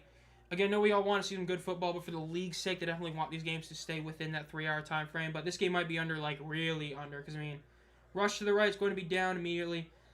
Because I don't imagine too many real stoppages at this point. I wouldn't be too shocked if this game ends with, like, 10:50, maybe even, like, probably 10:50 is probably when this game's going to end up ending. It all depends on what the Brahmas do. Yeah, I know Fox did go after a lot of those OG teams, so I know they have those. That's why I don't know for sure about the XFL teams or UFL teams. I don't think they do, but they might have a couple of them. You never know for sure if they've, claimed them. Nobody's just really checked recently, but yeah. 3rd and 11. Ball is snapped. Looks to the right side of the field. Throws it. It is going to be caught. Try to make a move. He breaks the tackle. And he keeps going up, but he's going to be tackled down about 2.5 yards shy. But it looks like there might be a fumble. If there is a fumble, it's going to be Brahmas' ball. Looks like they're calling it down, so it's going to be about 2 yards shy of the first down. Nope, they are giving it to the Brahmas, so they are calling it a fumble. It's going to be Brahmas' ball. Bad play right there. Darby almost had an incredible play, but instead he ended up fumbling, so it's Brahmas' ball.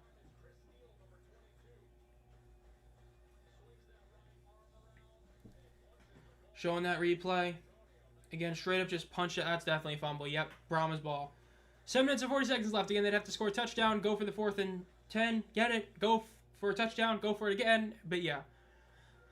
I wouldn't be shocked if Vince has it, but I think they're probably expired at this point, but I don't know. Probably does have a challenge burning a hole in his pocket regarding 3 hours. I mean, he does, yeah. Challenge, try to make it last 8 years. Could see that.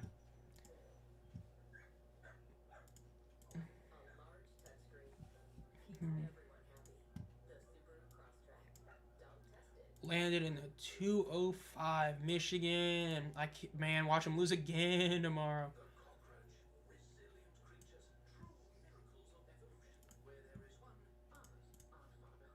Well, we're in commercial break. Let's go check the games or the scores of the other games. Oilers Stars still 3-0, so it looks like Edmonton is not going to choke. Though if they do, that would be hilarious.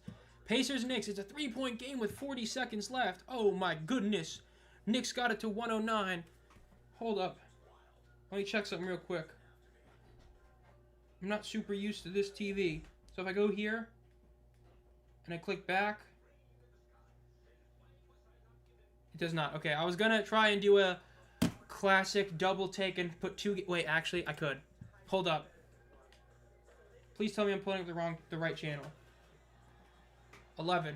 Guys, we might be doing something cool here. No, so that's right. It's on TB on TNT. Never mind. I take the back chat. We are not doing something cool here. I'd honestly take CJ to be a coach for 26 if I get the Breakers. Oh, God. That would be a trade right there. That's for sure. I was going to try and do a double call with the Knicks-Pacers game in this one, but I forgot it's on TNT and not on ABC. I got that mixed up with the other one. 1 point game, though. I wonder if the Knicks can get it done. 20-20 for Mikhail and Cat. Cat's only done it in 27 minutes. Not bad. 36 points for Brunson. I mean, they got to win this game. They lose this game, they're cooked. Going 0-2, going back down to Indiana. Pascal Siakam put 34 on you. That's a yikes right there. Who do you think's going to move next year? I don't think any team's going to move, even though I would argue both Houston and Memphis have good cases too. I don't think it's going to happen. The season tickets coming on sale early, I think, is a big talking point of them trying to get more butts in the seats for both those markets. I wouldn't be shocked if this is their last shot, like this upcoming year is both those teams' last shot, but, you know, you never know for sure. We'll see, though. What are the 23 teams? Yeah, Tampa Bay Vipers were there. Tampa Bay Vipers and the New York Guardians. That's the other one, too. New York Guardians and Tampa Bay Vipers. Marvin said the Tampa Bay team, but he also said New York Guardians. Then, obviously, the Vipers moved to Vegas, and then the Guardians moved to Orlando. Weird decision they didn't put, you know, the team that was in Tampa Bay in Orlando, but, you know, is what it is. First then for the Brahmas, they hand it off. And it's a rush up the middle. 6-yard gain. Not a huge... I hope they do some more passes. Again, you want to see what you have in Kellen Mond for the upcoming season. See if you have any real reason to bring him back. So you got to throw the ball. But yeah, it's been fun to have to go to work. Damn, you have the night shift? That sucks. All right, well, it was great having you here, Joe, when you were here. Have a great night. Have a good time at work. Houston, Memphis can move to Tulsa and Seattle. I think Seattle yeah, it could. 2nd and 4. In 5 wide, 3 receivers to the right. Ball snap, looks in the middle of the field. Throws it to the right, but he gets tipped to the line of scrimmage, so it's going to be an incomplete pass. I don't know why they even acted like that was a fumble. That was an incomplete pass. He threw it, and it got bounced immediately. That's like the definition of it.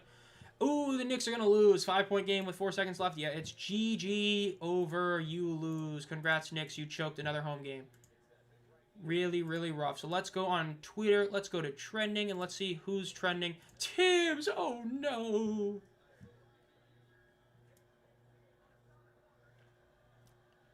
Bruh. Absolutely wild.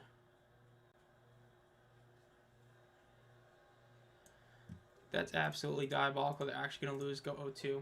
Deep pass to the right by Mond. It is... Oh, it's going to be caught out of bounds. Dude, that's another almost catch for Mond and a deep pass. Just a lot of rough, barely misses. Ooh, we hate to see it. Pace Okc going to be so ass on. God, I do not want to see that series whatsoever. That's like the one series I really don't want to see. Like, I don't even want to see... I just don't want to see OKC in the finals, honestly. Time to go to Salt Mine. Have a great weekend. This was a game. Definitely a mediocre Friday Night Football game. Not a bad one, but definitely a mediocre one. But yeah. Brahmas stink. I see no reason to bring Mon back at all, but I see what you're saying. Yeah, I mean, if you're going to keep him out here and not put in one of your backups, like, just throw the damn ball. See what you have in him.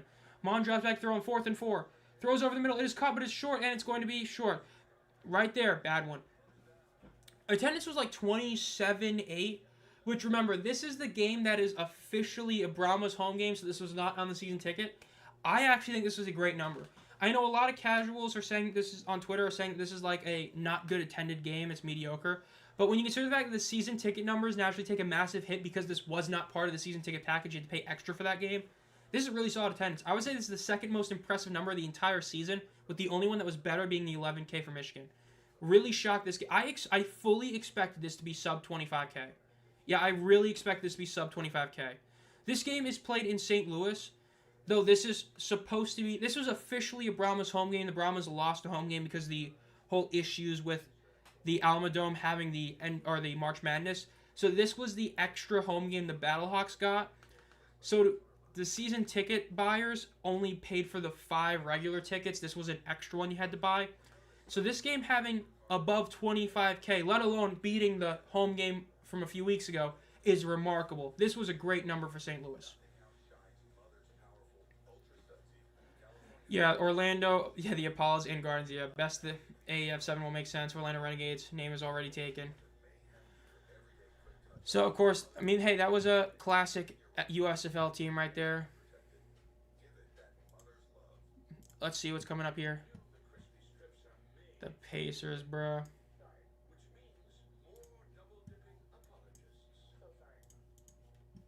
Absolutely wild. I mean, that's absolutely diabolical. The Knicks lost again. Brunson is number one trending. What did he do? What did he do? Brunson for the tie. Oh, bruh. Let me see this shot. I want to see how bad this shot is. I'm watching the clip right now on Twitter, guys. So he doesn't pass whatsoever. He shoots it like 4 feet back from... Okay, so yeah, I see. That is, look, Look, as a Mavericks fan, I'm not even going to say that. I barely pay attention to him with the...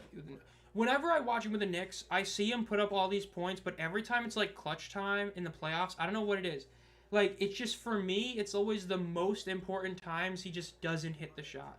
Like, it's weird because he is a clutch player, and I know that, but, like, that 3, that was a bad 3. The fact that he shot up the ball at, like, Steph Curry range without passing with 9 seconds left, that's just bad basketball, man. Like, that's bad. That's a bad play. And there was the missed 3 he had, like, against the Knicks last time, right? Where him and Cat both missed, but he missed, like, the first one. Yeah.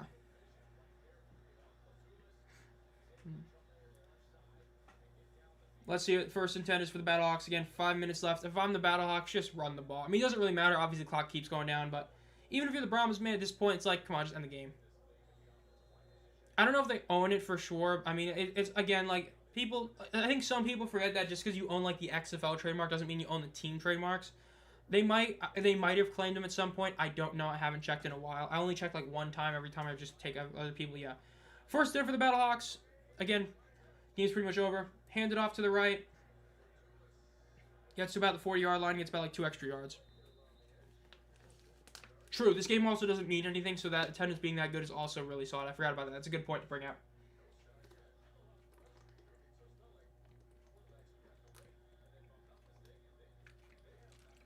Now, I'm going to be honest, the Pacers, I got to say that they need to be there. Like they do earn it. If they beat the Knicks, like, you did your job. You beat every team in front of you playing Pacer ball. Right? Pascal Siakam trade ends up looking really solid. Your depth moves work. The Rick Carlisle hire. I got to give him credit. But then the OKC, man, I do not want to see him in the finals. I was so upset when they beat the Nuggets. I was more upset when it was announced that Shea's going to get an MVP. Like, dude, with all respect, what Shea did this year has been done and will be done many times. What Jokic did this year might not be done again for a while unless Jokic does it again. He had a triple-double as a center in today's day and age. That's insane. Like, he should have been MVP, but the NBA above any other league hates giving the same guy MVP. LeBron only won it like 4 times, should have won it more. Giannis should have won it more. It happens. It is what it is. They rush to the right. It's going to be a first down, then some. Can the Brahmas just forfeit the season already? Just clean house from the coaching staff to the players. This was a rough season for sure. I mean, there's a lot you got to question. How much of this was the Wade Phillips and A.J. Smith issue? Was it A.J. Smith causing a problem? Was it Wade Phillips not really being there? Is it the players? Because, again, at this point, like, the only 2 guys that really played great, and there's a couple of guys you could argue, especially DBs, but, like, Jordan Williams and Devontae Beckett were, like, the main 2 guys that really played as well as they did last year. Everybody else, not as much.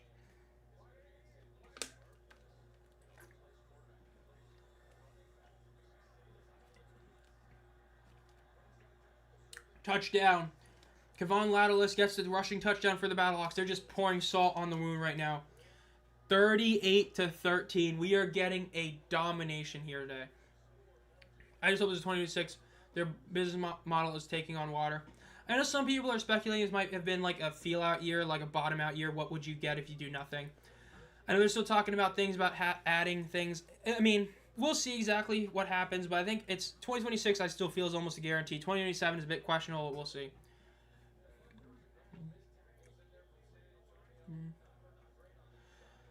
Brahmas doing Brahmas things, sadly true. I mean, expansion... We'll see. It's not fully confirmed either way. I just definitely feel like it's not... I'm not as confident it's happening, but I still am expecting it to happen. I still think it's like 60-40.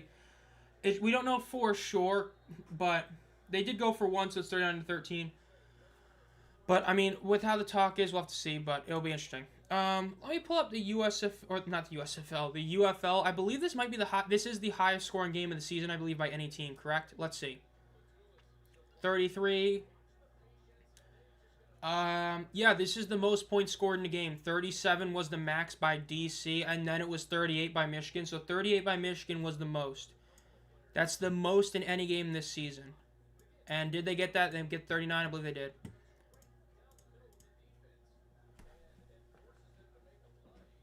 Let's see. Got the touchdown. I mean, massive right there. 39-13. So the Battlehawks do have the record this season for the most points scored in a single game in 2025, breaking the Panthers' number. I believe we had a 40-point game last year. I can't remember for sure, but I believe we did. But overall, still, I mean, 39 points, 13. I mean, absolutely decimation. I mean, this was... I thought this was going to be a closer game, but I mean, I still thought St. Louis was going to win by a decent margin, but not like this. This is diabolical. Loser, in other words, 8 teams forever. Oh, I don't want to say that. Nah, I can't say that. Return to the left. Are they going to get a big return where it really doesn't matter? No, okay, got about like 30-yard line. Absolutely diabolical, man. This is fun. This is funny, bro. This is wild. Dude, I'm just going to go post my thing about being 3-3, saying there ain't no way they're going to choke this one. Let me make sure I was correct about that. Hold up, did I forgot to post my picks on here. I did. I knew I forgot to do something a while back.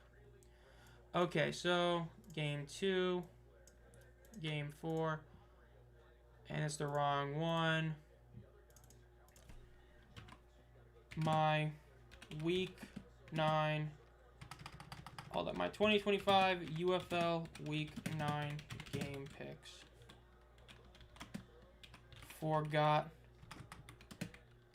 to post these earlier. Yeah, I thought it was going to be a high-scoring game. I'm definitely not right about everything, but there are no way they're going to score 4 points. So 3-3 to start the week. No way SA scores 20-plus points, Lamau. And post that. And I still got to post this on Instagram. So great, I still got to do that, chat. Massive L. CFL's 9 teams has been a while since expansion. That is a good point to bring up as St. Louis for sure. Pick St. Louis. The comeback starts now. Why on earth is the UFC booking Yared versus... I mean... Yeah, I mean, I know not everybody's a UFC fan, but if you didn't know, that is like, look, the UFC's been doing a lot of diabolical things lately with certain people and how they do things, but, like, dude, seriously? The fact that they're booking that, like, the last fight wasn't even that close. And, I mean, since that fight, Rodriguez is, like, 1-2, and his most impressive, or his only win was against Pitbull in his first UFC fight.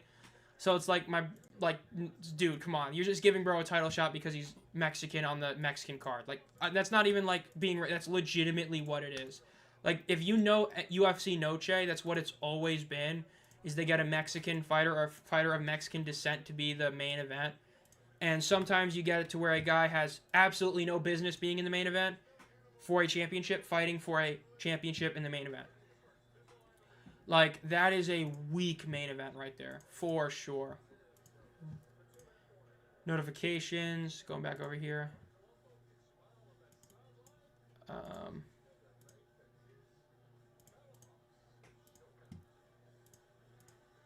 Seeing a bunch of stuff, getting off my notifications, blah, blah, blah, blah. Yeah, you're Rodriguez versus him. That's so bad, bro. Yeah, and they still can't book John Jones versus Tom Aspinall, bro. They're literally just telling Aspinall to go F himself at this point. Like, dude, if I'm Tom Aspinall, like, dude, I gotta go. Like, bro's soldiering on. I mean, I'd be pissed if I was him.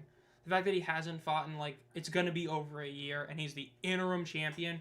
Yet other champs, like, the fact that Islam had to vacate the belt. I know we're talking about UFC. For those of you just joining now, the game is basically over, as you can tell. We're just kind of talking about stuff while the game is officially ending. Like, the fact that Islam had to vacate because he's moving up, yet John Jones is still champ, and his one defense was against a 40-year-old firefighter who's, you know, way past his prime. Like, dude, come on. Again, I know not everybody likes him, but Jamal Hill literally relinquished the belt, like, a day after he got hurt when he tore his ACL. An ACL tear, he would have been back sooner, and probably still would have fought sooner than John Jones did in between his title win over Cyril Gane and Stipe. Like, bruh, come on. Come on, bro. John Jones. I've never seen a fighter damage his legacy as much as him. The only person in any sport that's come close is Russell Wilson in football. That guy damaged his legacy. But John Jones, man, bro, come, just fight him. Just get your ass handed to you. Because, I mean, dude, if you're Jones and you take that fight and you win, like, people are acting like, oh, it's not going to affect his legacy at all. If he takes that fight and wins, I mean, dude, my God. I mean, seriously. He needs that win. Because if he takes it, man, it's going to be hard to not put him as a top 5 fighter all time, even top 3, maybe number 1. But if he takes it and loses it, then, you know, it's like he's old. He lost to the heavyweight of this era. So, yeah. XFL gets up in the morning and immediately folds. Bruh. Yeah, the XFL CFL merger. I almost forgot about that. That was definitely a wild one right there. Yeah, the USA, they had a few teams in there, but I think they ended up only averaging, like, they only lasted like 1 year, all of them. Like Memphis Mad Dogs, no classic team because Memphis, but yeah. Dude, I still can't believe this absolute curb stomping that we're witnessing today. Tibbs is still trending, bro. You don't want to see that if you're them.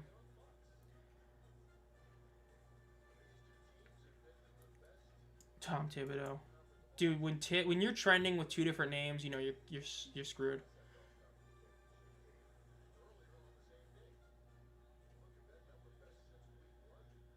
Towns didn't play at all in the 4th quarter. That's actually wild. That's wild. Pass is thrown to the left. It is caught up to the 50 and tackled about the 48-yard line. Seth Rollins a QB for the next drive. Bruh. That's absolutely wild. 3rd and 5 for the Brahmas here. Tibbs might be fired because of this. I mean, dude, the NBA, if you're a head coach and you win a championship, you get fired like 2 years later because one of your players is like, I don't want you my head coach anymore. Like, Budenholzer fired, Nick Nurse fired, Vogel fired, Malone fired. And, like, almost none of them were even remotely justified. Like, seriously. Like, dude, you fired Frank Vogel for Darvin Ham, and you want to actually sit there and act like it was justifiable? Like, come on. Jones isn't scared of anyone, but he wants the payday and the right time, place. I gotta disagree. When it's been this long, there's no right place, right money. He just doesn't want to fight him.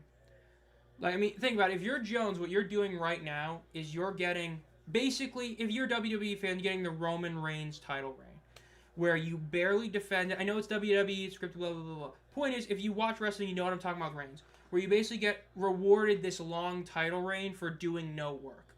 Like, John Jones is going to break all these records, set all these milestones of time, while not fighting. Like, it's been too long. There's no real excuse for him to have not fought Aspinall at this point.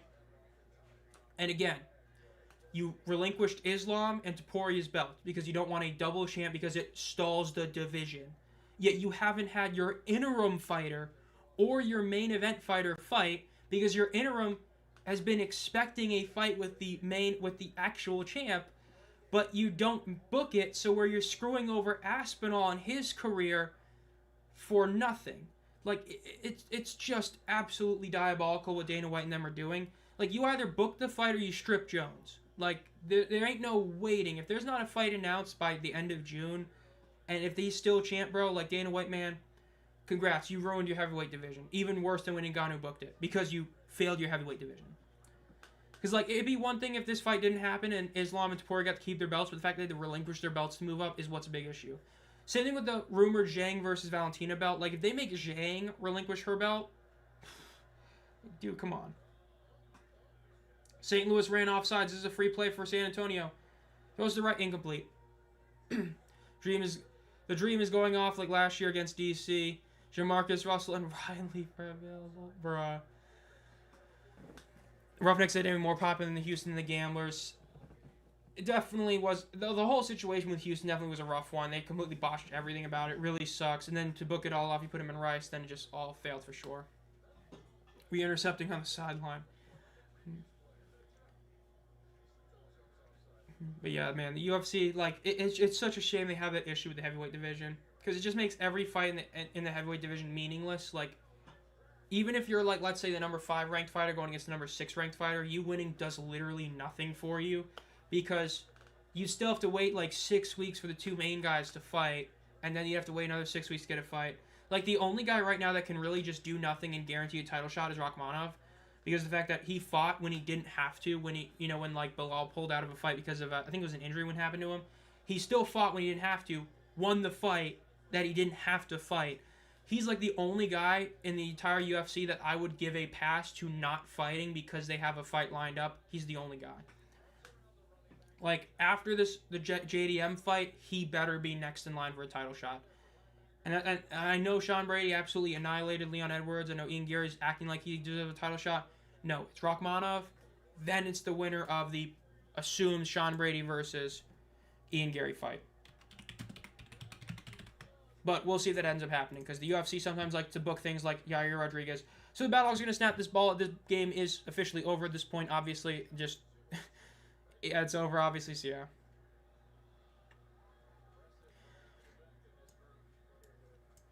Michael Morales, yeah, he's another one who could get a fight. I mean, like, Ian Gary's ranked number 6, and bro's acting like he deserves a title shot. Like, stop. And then Magomedov's just wanting a fight, and nobody's wanting to fight him at this point, because Yuri was too busy getting a degree, which is hilarious. Let me go to the men pound for pound. They really got John Jones at number 2 pound for pound best fighter right now. That's diabolical. That's actually diabolical right there. UFL also thought folks would show up for games, even though they didn't tell anyone that there were games. True. This was a game. This was not a F tier game. This is probably going to go in the C or D tier in the final, rankings video at the end of the season.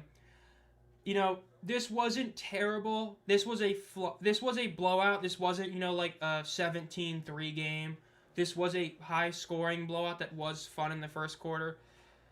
Weaker game, but again, the last few Friday night games have actually been pretty solid, and the last few games we've streamed have been really solid, so we were kind of, due for a bad one. Had some issues with the stream earlier, but finally got this one. I mean, we hope it's Jones Aspinall at MSG. I mean, that's what we've always assumed, but I mean, I'm pretty sure they've already had, like, another one. The fact that he keeps waiting for it, we'll see for sure about it. It better be the case, because if not, I mean, there's no official fight yet, so hopefully it ends up being the case, but we'll see about that one. If it is, that'd be great, but, still gotta wait for sure about that, but yeah. But this game, man, yeah, there is a Friday Night Football game next week. There is one every single week during the regular season, though obviously not in the playoffs. So next week will be the Friday Night Football finale. So we'll see how good that game ends up being, but again, this was the last one. Before that one, obviously, the second to last one. Battlehawks get the huge win. Again, nothing needs to be said. They're guaranteed to be a top 2 team in the power rankings. It all depends what Michigan does, but Battlehawks are 1 or 2. There is nowhere else.